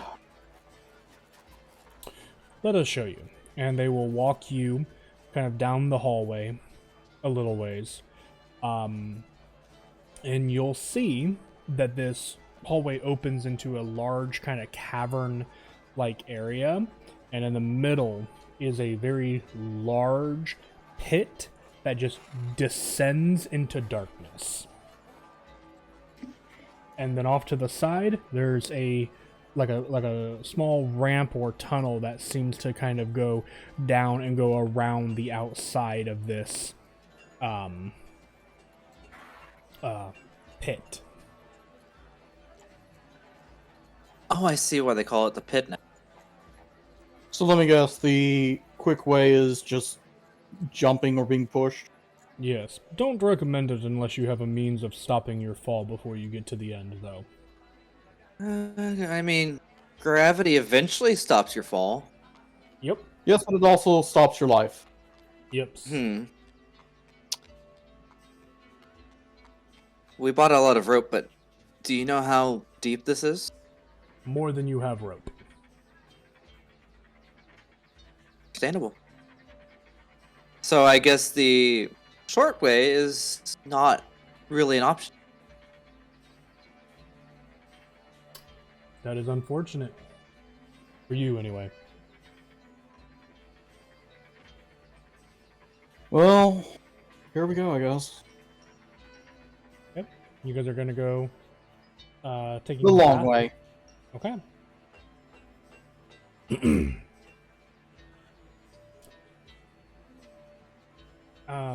As you guys begin to descend, something feels off. And as you look at your group, you realize... Oh, hold on, I need to adjust the volume because the city is much... Oh my god. Whoa. Hold on. Oh, if So the city sounds are much more muted at this point. I want them to still be audible, but just not much.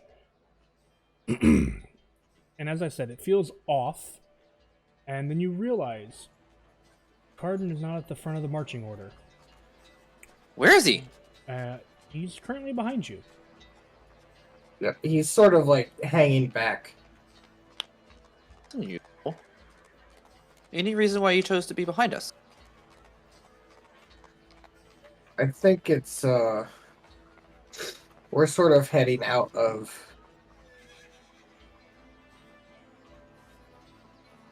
my area of my domain area. What? We're like, I need to stay. I need to protect what On has gifted us with.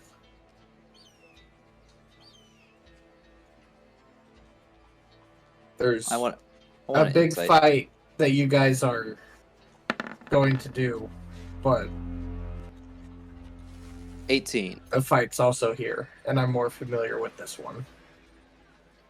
You would notice that Cardin is telling the truth. It's like he's almost had like a spiritual awakening, almost.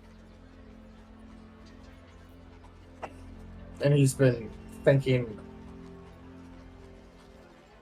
He's been quiet because he's been thinking harder on this. He's like, On is his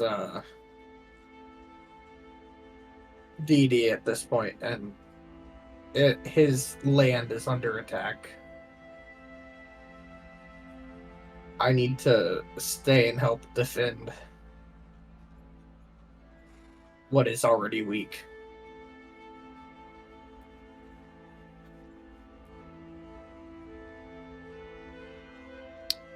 Are you sure, Cardin? Yes.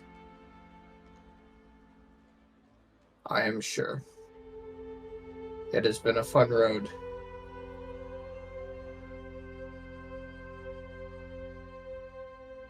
It's been nice having you around. Well, I think my journey pairs off in a different direction at this point. All It has been fun. your people are all here. Finally been reunited with them. True, Yes, you and do this- have a new purpose. Yes, in this way I can be And- with my friends and family and my brother, but also protecting those of this domain as Much it as is I- my own. Much as I'd like to just knock you out and drag you along with us anyway, I feel that you wouldn't be the same if we did. To pull you away from your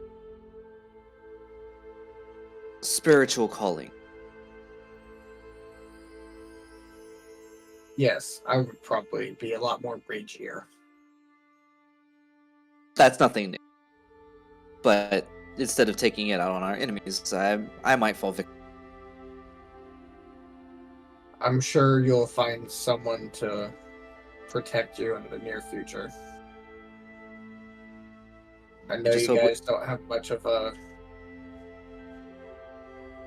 front at the moment, but I this just is hope where we I don't. belong. I just hope we don't need protection down further. So, I guess this is it. This is it. Goodbye. Bye, y'all. And Cardin just sort of like waves them goodbye as they go down the tunnel. Before that, And we- Rock will is clasp- with them, by the way. But Deanoch will clasp Cardin's arm, like, farewell. yeah, Before he leaves, Valinar will tell Cardin, so long, and for the love of God, please don't go telling everyone you're a Kalish Darks. Not everyone's gonna like that. Can I make one request? yeah, go ahead. Thank you, Since- Valinar. That is true. Yeah. Since we are all heading down into the darkness, you're not coming with us. Can you lend your goggles to Valinar so that we don't have to drag him along? Yes, Valinar can have my goggles. And of that, Kadia, if you want this, I sort of like gesture to Deanoch, who has a whole bunch of my weapons. Because the only ones Cardin is actually wearing is like Club Splitter and Masker Blade, because big boy weapons. If y'all want to have the rest of these, well, these are all I need at this point. Doubt there's anything in there that I'll actually be able to wield. I'm sure something will come in handy. Oh, it is much As he- appreciated. As that, he sort of like pulls out a glaive and then puts that on his back as well. Where'd you pull that from? Right. Oh, from the bag. Okay, yeah. Yeah, from the bag. Okay. That's like you just pulled this glaive out of nowhere. The hell? Yeah. It's like I have my own pocket dimension in my chest, Feels like it. basically. But these will be of more use to you than me at this point.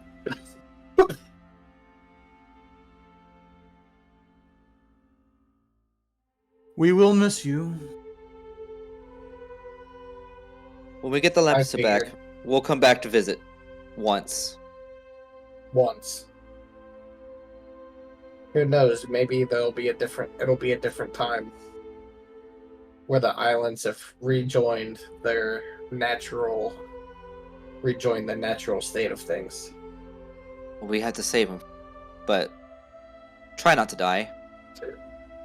Yeah. Don't just go charging What? in recklessly. Not only What not can only kill do you me? have a What can kill me at this point? Time. Elephants.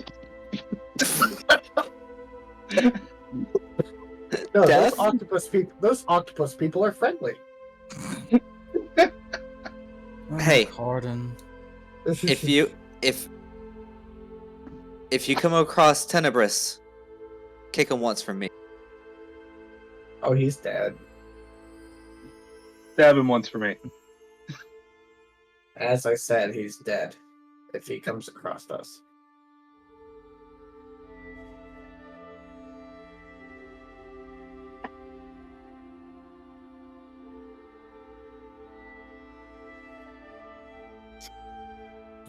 I And- suppose this is goodbye then. This is goodbye then. We will meet know what, each fuck other it. eventually. Katya is gonna run up and give Cardin just a big hug.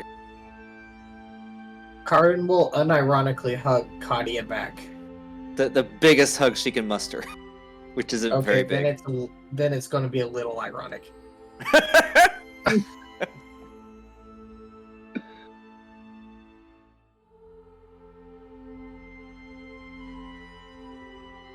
Okay. And with that, and that goodbye exchanged. Oh, Asta shoves you into the pit. Interesting.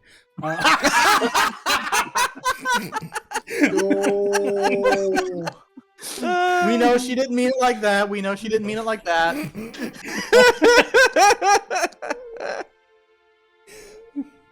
That's just Rip funning yeah, ya. yeah. Roll for damage. I don't need a roll for damage. He would be dead if he fell down that hole. So with the goodbyes said, the kind of sorrow that I'm actually accompanies sad. losing a friend, but knowing that ally is still around, and one day could possibly be called on again. You guys begin going down. Them bad guys better watch out. Cardin's on the surface protecting all of that, and Yeah. John's still up in the sky. There ain't nowhere they can hide. Mm-hmm. Heading down the. Ooh, sorry, I'm trying to back this up a little ways. Heading. I wouldn't be Beginning surprised to- if we got back to Hofkeen and John has already cleared out everything. Well, time will tell. With the goodbyes said, you guys turn your back to each other, begin walking away, and of course, cool guy, no looking back, as you guys descend into the darkness, and Cardin begins heading back into the outpost of Kolofón.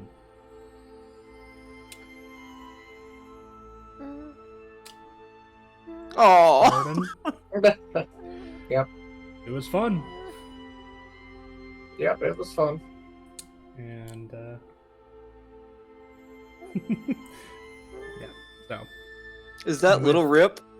he was screaming, so. And with that, He's sad to see Cardin go. the rest of the party descends into darkness. And into Except for Valnar. He has night vision goggles now. everybody has dark vision now, so but Yay. yeah. Yeah. They begin heading down deeper I'm gonna go ahead and stop the sad music. As you guys get to travel for 4 hours downward. And eventually, you guys get to the bottom of this pit. And it leads into 3 different directions. Hell. Thanks to your walking GPS, you know which tunnel is the one that you guys need, and you guys are able to travel in the direction that you need to. The cave itself is kind of like a very faint damp, like very deep underground wet kind of a damp. I can smell the moistness.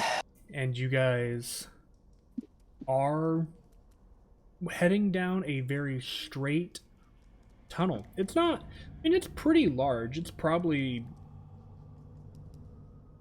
20 by 20, very circular.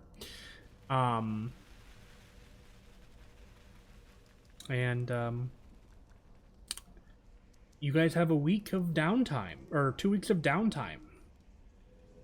Anything you guys would like to do during this time? Walk. Oh, I'm also gonna, Cardin, you were still in the chat, but I'm gonna hide you on the overlay. Yep. So.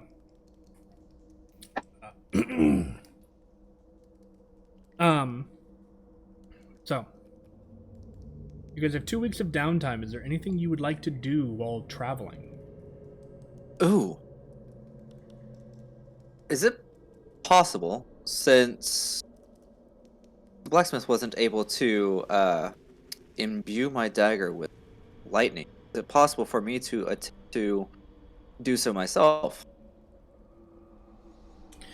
You could certainly try. Sweet. I got 2 weeks to practice. Okay. How would you like to attempt to imbue it with lightning? Well, I have the power of shocking grasp. Okay. And so I guess for comedic purpose, starting out literally trying to just shove lightning into the blade.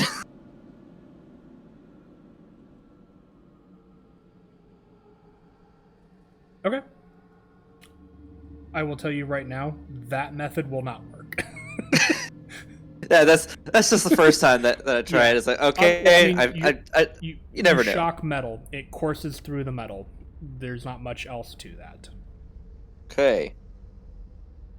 After the first attempt, I'll try to focus more like my magical energy into the blade itself rather than just shocking the surface. Like actually trying to see if I can manifest it into the blade. Okay. Go ahead and...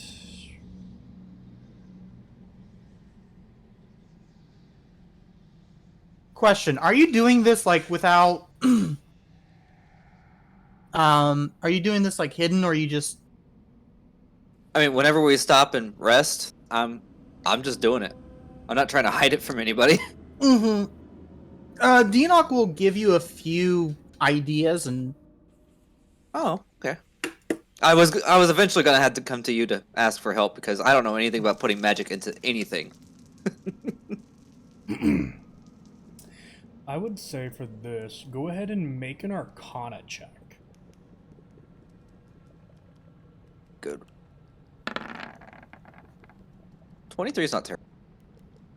No, this is a very challenging process for you to undertake, but you are beginning to gain some idea of how to best how you could potentially imbue the magic into a blade like this. It's definitely going to require some doing, and it's definitely going to require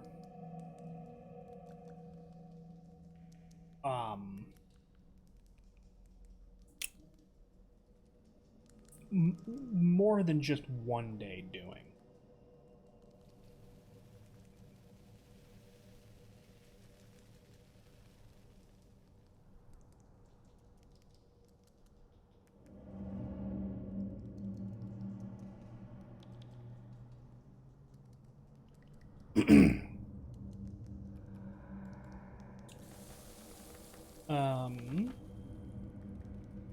I will say.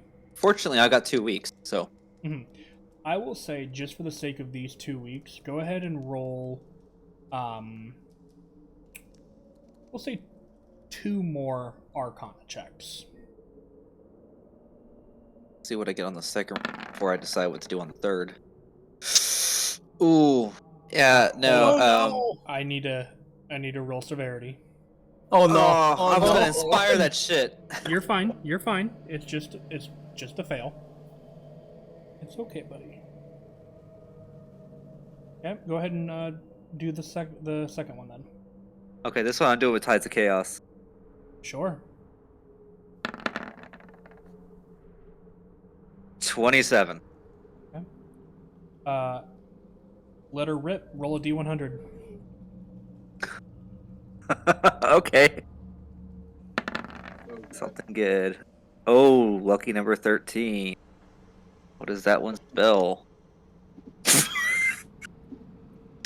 Okay, that's harmless enough, sure.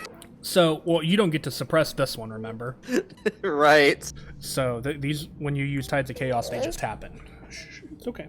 So, you guys are watching Katya kind of force this magic, even low-grade magic, into this dagger. And as they're kind of like, over time, they're kind of like, oh, I think I'm kind of getting the use of this. You guys just watch as... Do you want to roll it in here? As you just, all of a sudden, one day, like here, kind of like, I think I'm getting the hang of it. And then, clang, clang, clang, clang, clang, clang, as you look over, the dagger has dropped to the floor, and there's Katya's nowhere to be seen. Oh god fucking damn it. And about the time you say that, after looking around, they're back where they were.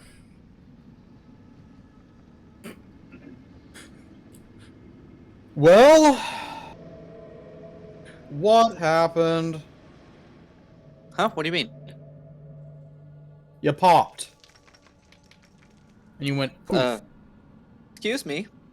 I didn't know I did. I didn't realize I was pushing that hard. I didn't say poop, I said pop. I didn't say I pooped. But thanks. Thanks for that thought. Ugh. I didn't notice anything. As far as I know, I've just been working on this blade. Well, you were sitting there, then you weren't, now you're back. You must have blinked. I think I know what blinking is. Make a deception That- check, Katya. When you- Okay. I'm Deception I. I will insight Katya's deception. An insight? Okay. Oh, that's an 18. Oh, nice. 22. He's fucking with you. Trying to hide my embarrassment. Okay, he's trying to hide an embarrassing fact.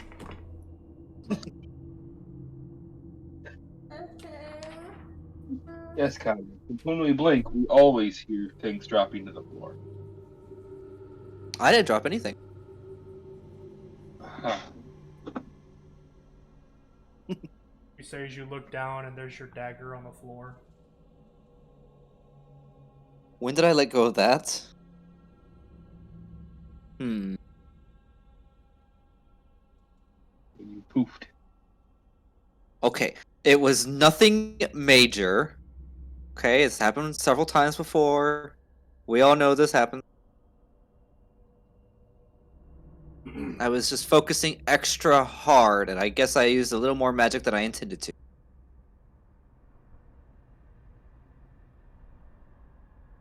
Oh! Does that mean that the blade is... Let me check the blade. Okay. Still pretty mundane. Ah! And I thought I had it too. How many days has it been? At this point, you're getting close to the end of your 2 weeks for you. If anybody else wants to do anything during these 2 weeks, now would be a great opportunity for them.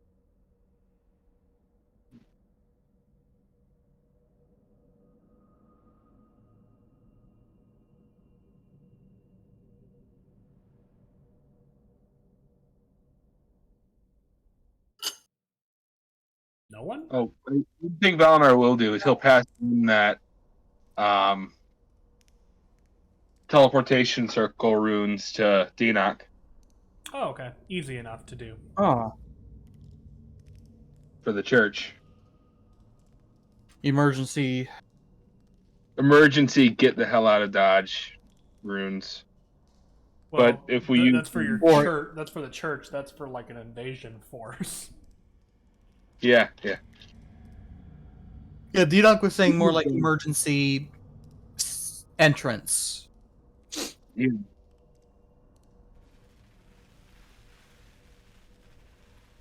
Backup plan for the backup plan for the backup plan.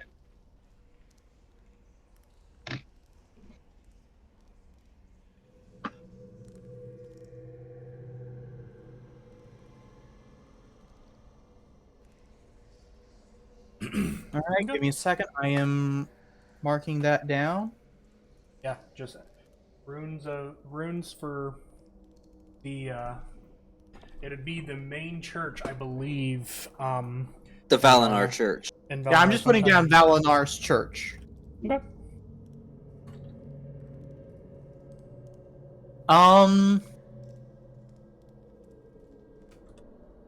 During Dinok's downtime, he's just going to be experimenting with different applications of just death energies in his magic.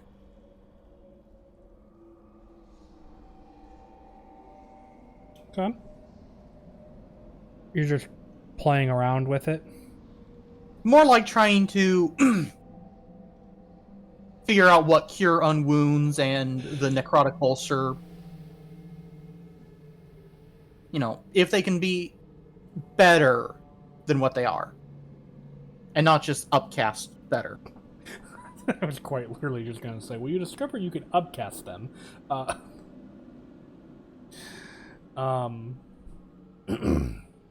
Like for the bolster, thinking about inverting it. Okay. You'll have to forgive me. I gotta look at your. Basically, the spell normally gives it a +1 bonus on attack rolls, damage rolls, and 1d8 necrotic damage. Okay. So I'm thinking just like a debuff with maybe an initial necrotic damage. Potentially. Okay. Well, as you're brainstorming some of this, make an Arcana check for me just for piecing components together. Yeah.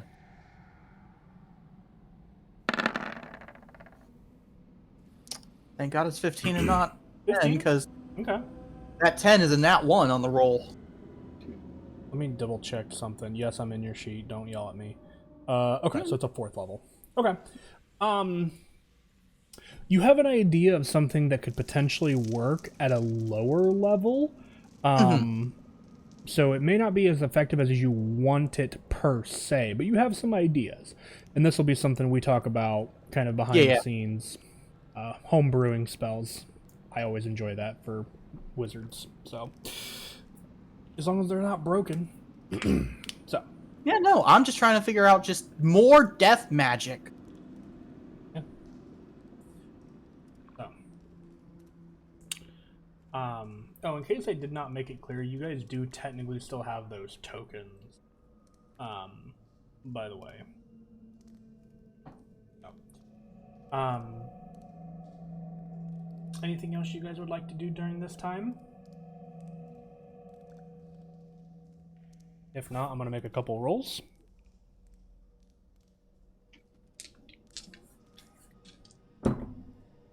Checking the integrity of the cave. Oh? Okay. Random small creatures. Barely.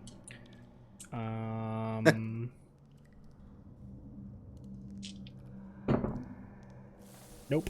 Alright. That's unfortunate. For us or you? That last one, you. Oh. Oh god.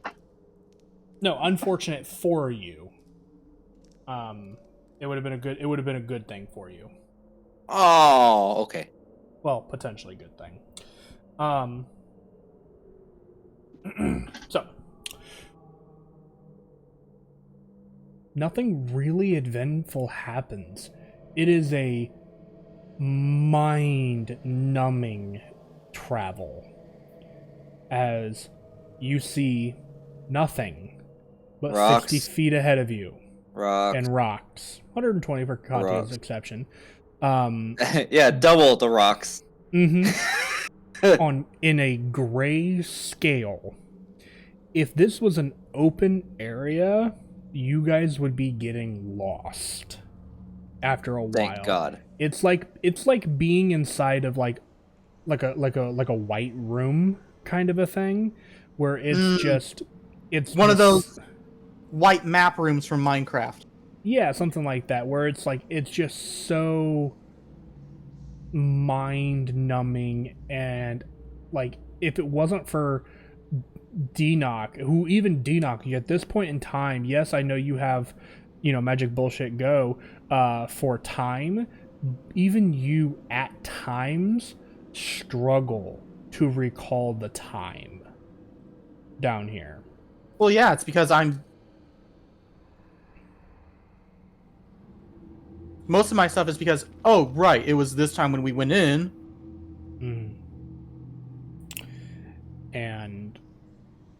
But eventually, you guys do reach kind of a three-pronged intersection at the base of a kind of a tunnel.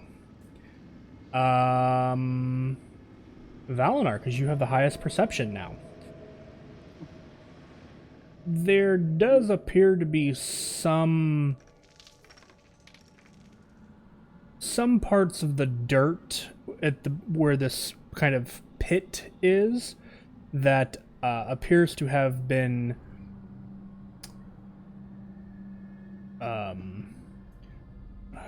pushed over, or part of this dirt has appeared to have been pushed over what probably was once a bloodstain.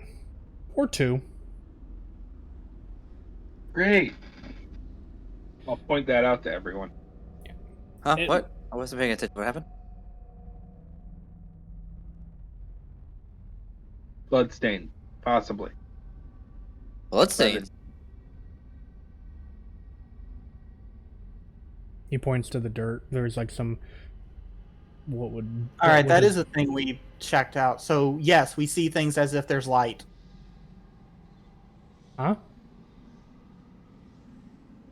Dark vision. I found the message back that you shared. That's okay. That's for Devil's Sight specifically. Yeah, so that's for me. So you would see like when he points at it, and the only reason Valinar is seeing it is because of his passive perception and his medical knowledge. It is like the ground has patches of like, I guess this would be like a copper coloration at this point, where. And this is still in the tunnel. This is at the end of the tunnel, leading to at the end of the tunnel. Yeah, okay. Where you basically have the choice of going back the way you came, off two different paths that look very similar to the one you are in were in, and then you have the winding circle pathway leading up. Okay. Like you did when you guys had the initial drop. Your best guess is somebody fell. Ah, okay. Or got pushed, or was stupid. All of which are likely possibilities.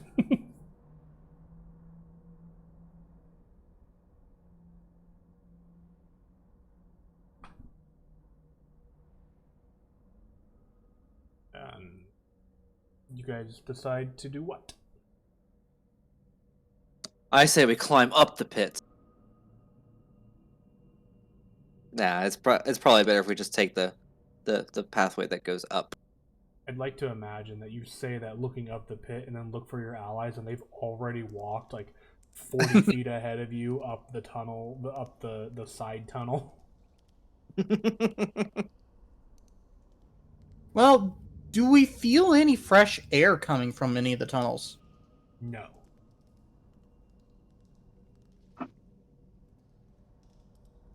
Go for some fresh air. I would like to point out that these are very straight. Almost like they were made with purpose. They're not natural.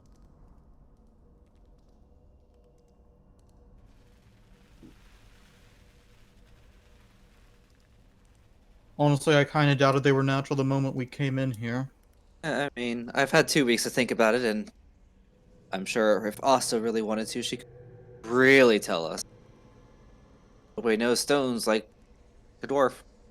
I mean, if you wanted her to, I'm sure she would. So, I'll make a roll real quick. Sure, we'll do investigation. Nat 20. It's not a natural forming cave. She's not sure what made it though. Something big. A giant worm! Looks like something burrowed through the area. Giant worm? What's that? You've never seen one of those before. Not even in the desert? Oh, fuck. Oh, fuck. Oh, fuck.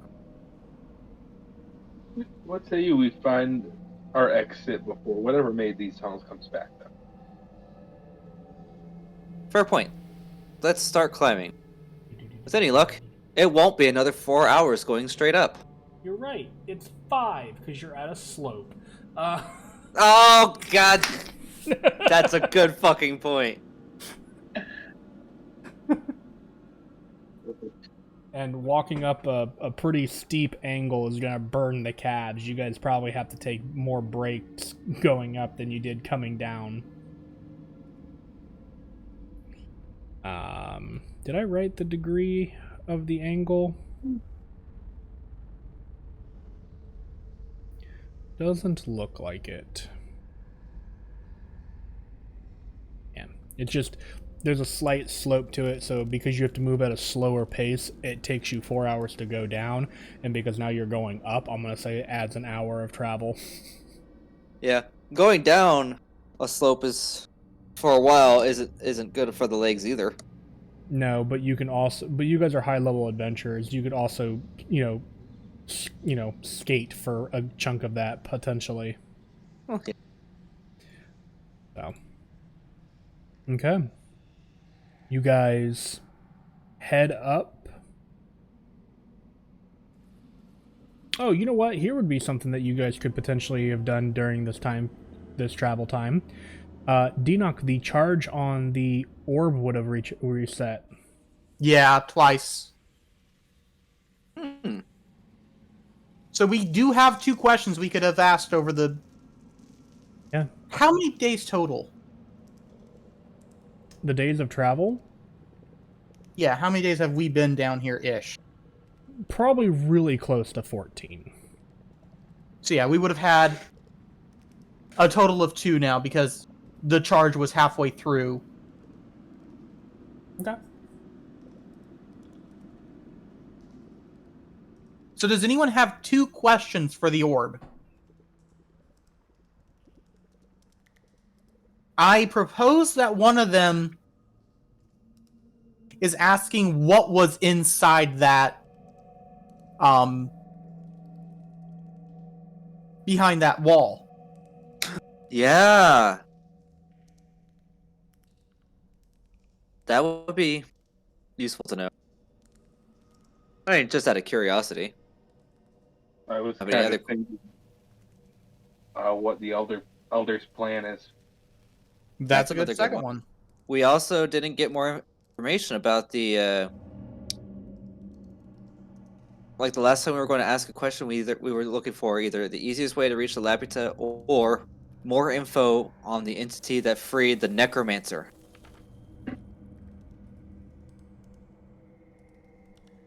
I mean, we can guess it was Sleeping.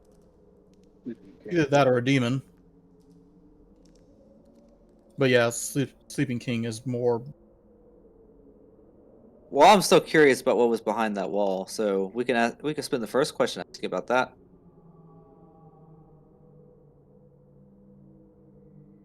Does that sound good to you, Valinor? Fine with me. All right, and Dinok will hold the orb.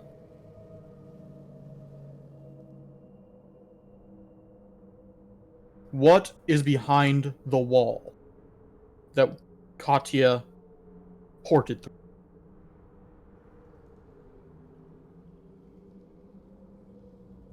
Okay. I simply had to double check my wording on the boon. Okay. So your vision rewinds almost, and you are back at the wall, kind of having your hand against it as though you had just finished identifying it. And your vision kind of pushes into the wall, and you watch as you push through the wall. And you travel to the best of your knowledge, about 20 feet or so. No, it'd be more than that. It was closer to 40, I think is what I said. Something like that. It's been a little while. And you emerge into... Because you said what is behind the wall, right? Right. That I blinked through or whatever. Mm-hmm. So, and you would see a very similar sight that Katya saw. You would have seen a almost impossibly high ceiling over a large kind of almost like castle-like location.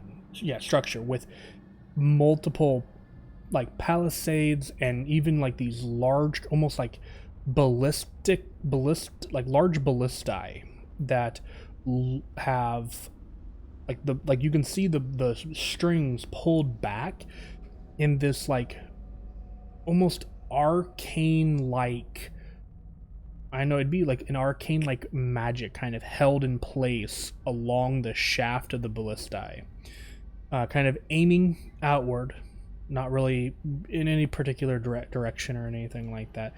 And you'll see the kind of the courtyard that had live brush and leaves within it, and these other stone and beautifully carved statues. Kata, would you refresh my memory and see if there's anything that I'm forgetting that I... Let me see. I don't think there really was much more descriptor-wise. Here. A large open space with another 80 feet to the castle-like structure. Palisades rise high and the stonework has been untouched. The same metal alloy that was used in the wall, built to keep, There are large stone statues that appear as knights of all sorts of different.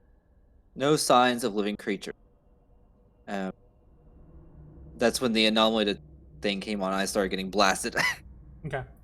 So, in addition to that and all the vision that you see, it kind of rises at an angle and kind of gives you a more kind of a bird's eye view of like the front of this place. And this is just a massive castle keep. The structure is like something you have never seen before. And you hear, Dinok, like a whisper on the wind. A lost city, lost technology, something from the past, deadly for the future. And the vision ends.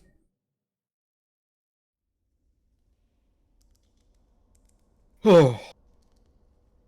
Oh. So what'd you find? Yeah, I saw what you said was in there. Okay. The vision didn't give me much more. Other than Unfortunately, the wording was... I mean, I don't know how else you could word that. Unfortunately, for the first time, I've heard a voice.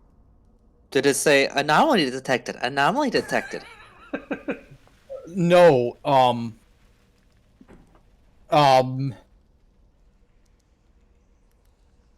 basically, I think it was just describing what was in there. But I just... What did it say?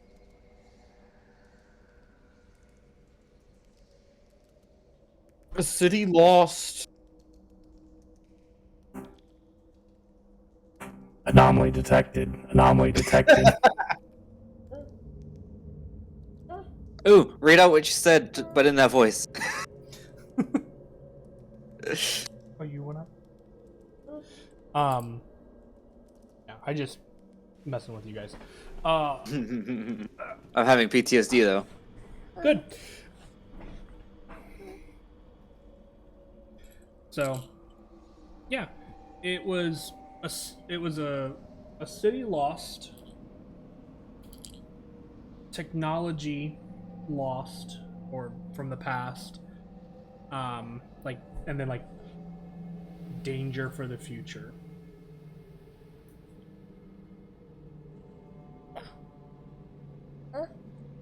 Would there be any tales or anything about like lost cities? There are Oh, plenty. plenty. Yeah, Hmm, there's no telling. like dead civilizations, but yeah, never mind.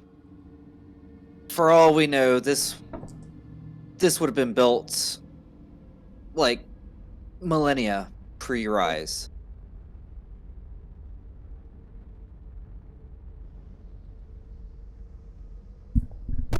No. Okay.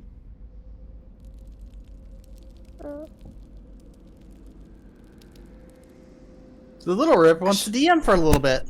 He's trying to he's trying to feed my dice to my microphone. So what's the next? No, don't. What's the next question? Yeah, what is the next question?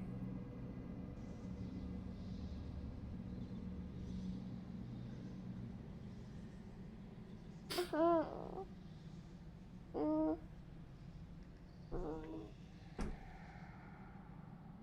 thought it was I thing about suppose. the illithid elders. Yes. True aim, I guess. Let's work on wording before we actually. Yeah. Yeah, we could ask him about his true aim, and we might just get the speaker's hat. I would not be that mean to you. I would not be that mean. That would Perhaps be you could funny, ask but something- I would not be that mean. Perhaps you could ask something along the lines of, "What is the illithid elders' ultimate objective?" I mean, furthering his race's goals. His end goal. What is his? I mean, we could ask, what is the true nature of...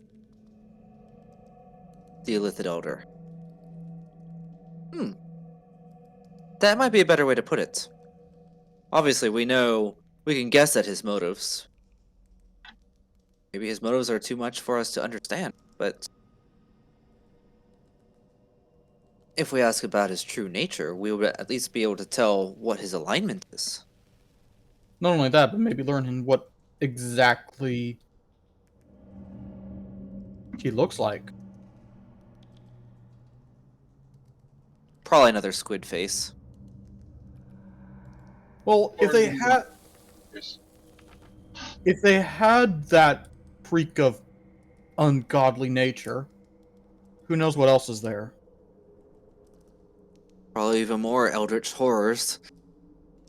Though I wouldn't be surprised if one with powers such as his, I wouldn't be surprised if he'd be able to somehow reach out through the boon of knowledge, knowing that we are asking the boon of knowledge about him and take hold of us somehow. Well, given that it is an artifact of a god, That would be a pretty neat trick, huh? That one kind of made my head twitch. Oh.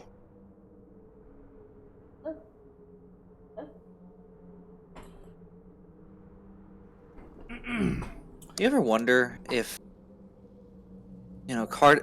Cardin said he wanted to stay behind and protect his domain, but I'm still suspicious that he was still obsessed with the Elder. You could ask for Cardin's true reason for staying behind. I'm not that concerned. Fast forward a few years, we've saved the islands, and now the Illithid army is rising up the surface, and Cardin's leading them. The leader. It's like, I thought you were fighting for Odd. Well, these guys are of the nature. We came to an accord. They made me their speaker. Oh, fuck. Cardin is the elder. Tee.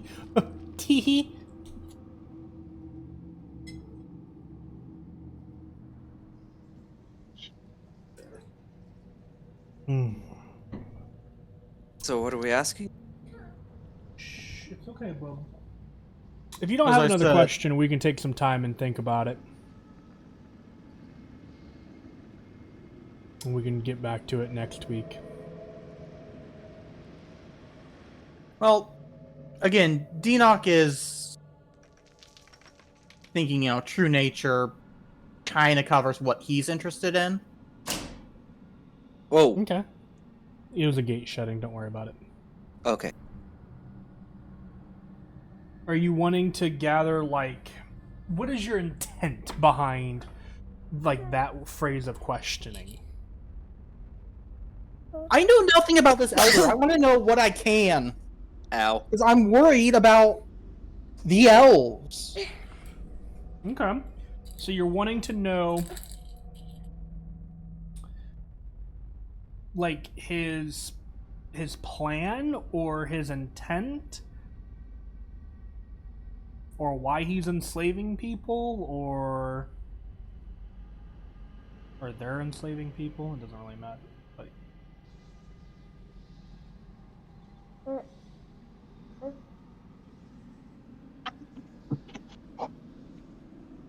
Well, again, I'm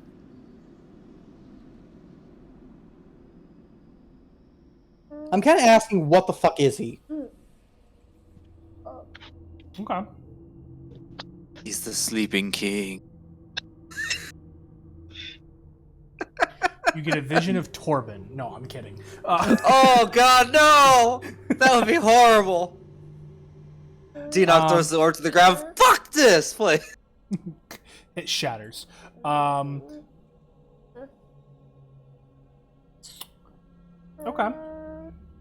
Not at the moment. So that's the question you ask. what is the Elder? Along those lines, anyway. Obviously, Yeah. Deanoch is smarter than either you or I. But the intent... And he words it in a way that works. Mm-hmm. No, not right now, bud. Stop. Give me one moment, and then I'll answer your... Well, I mean, it's about time for us to end soon, so... Being a rip.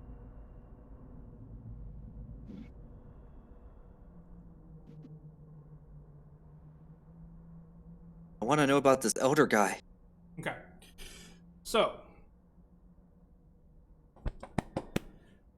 how can I do this? With words and feelings.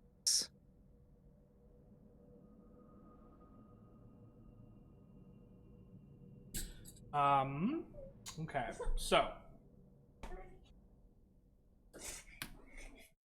Seriously? I told you, knock it off. You know what? First things first. Let's find out if this is gonna hurt. Can you make a wisdom saving throw, Deanoch? Oh, fuck. Look, you're already terrified of the... of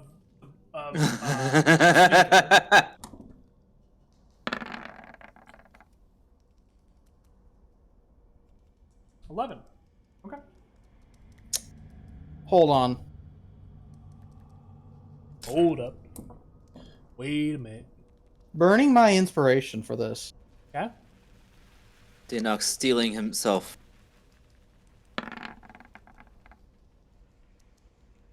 Dirty 20. Okay. Let me see. We're gonna just kind of pull up Picture. the Elder. Oh my god, stop it, kid.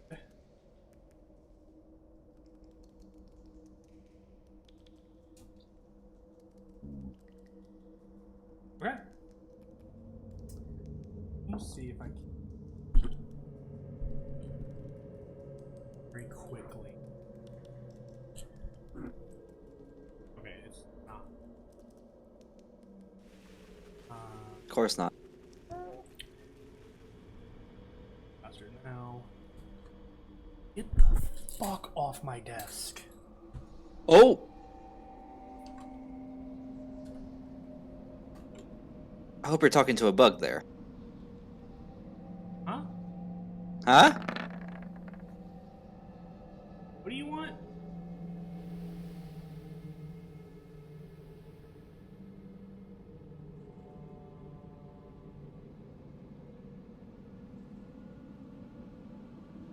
Sorry, I'm working on it, I promise. He is the elder, so maybe he's really slow. Oh, sorry, kid. Yeah. Okay. So.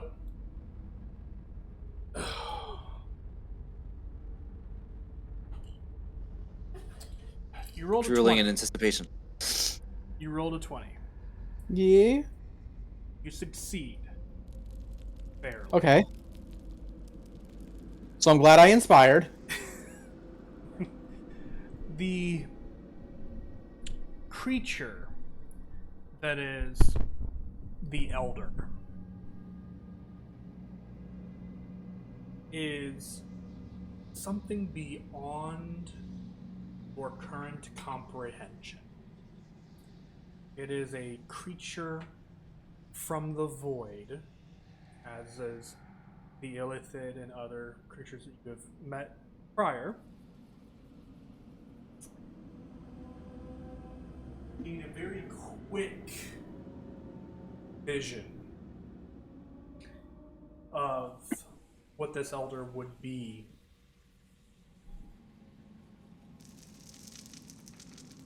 Show it to me.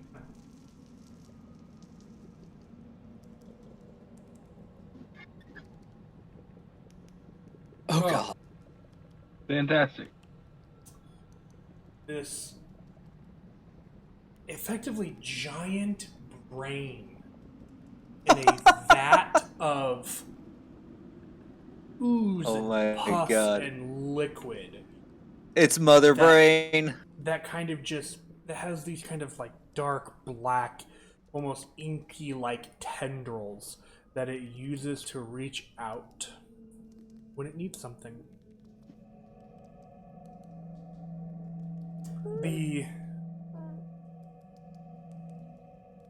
The creature itself and the desire that it has, based off of kind of a little bit of your intent of the question and for your concern for the others, it is already very powerful based off of its current situation as well as the size of its clan or its offspring. It wants to be even more powerful.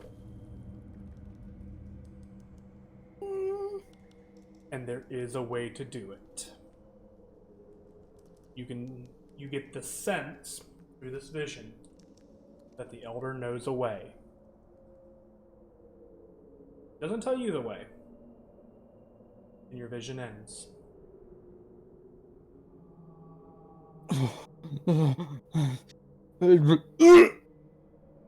Oh, Excuse me. no. Are you okay there? That bad? It's been one hell of an ugly squid. Not squid. Giant fucking brain. Literally Giant just brain? a brain with tentacles. Didn't we encounter one of those once? Didn't it like try to work Big. Or Carden? Big? Big. Oh,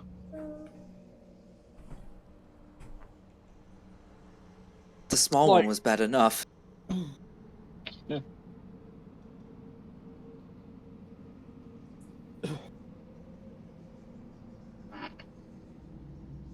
It felt like an abomination that needed to be exterminated at all costs.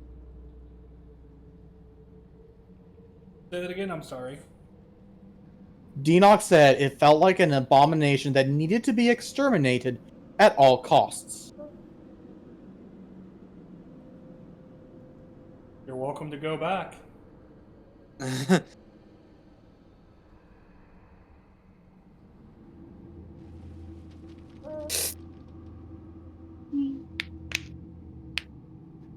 Maybe we could save that for another day. We have too much on our plate already.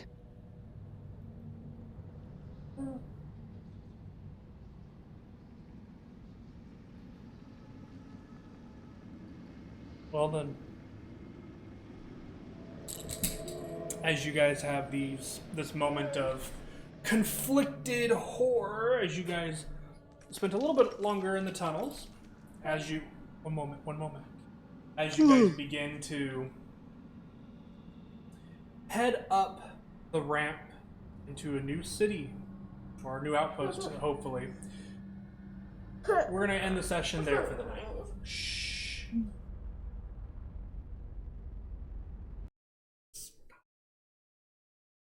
All right. Alright, it's been an emotional coaster. Yeah, a lot of information giving and gathering this episode. Oh, yes. Mhm. Art, thank you for sticking around and hear the ending of this. I know you're still there, but Yes, I am still here. yeah, I went ahead and brought you back onto the overlay now that we're done. But yeah, lots of things happening.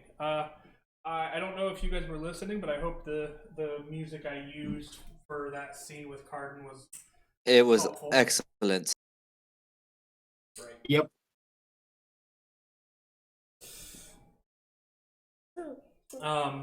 Yeah, so It worked on my heartstrings. good. That was the hope and plan.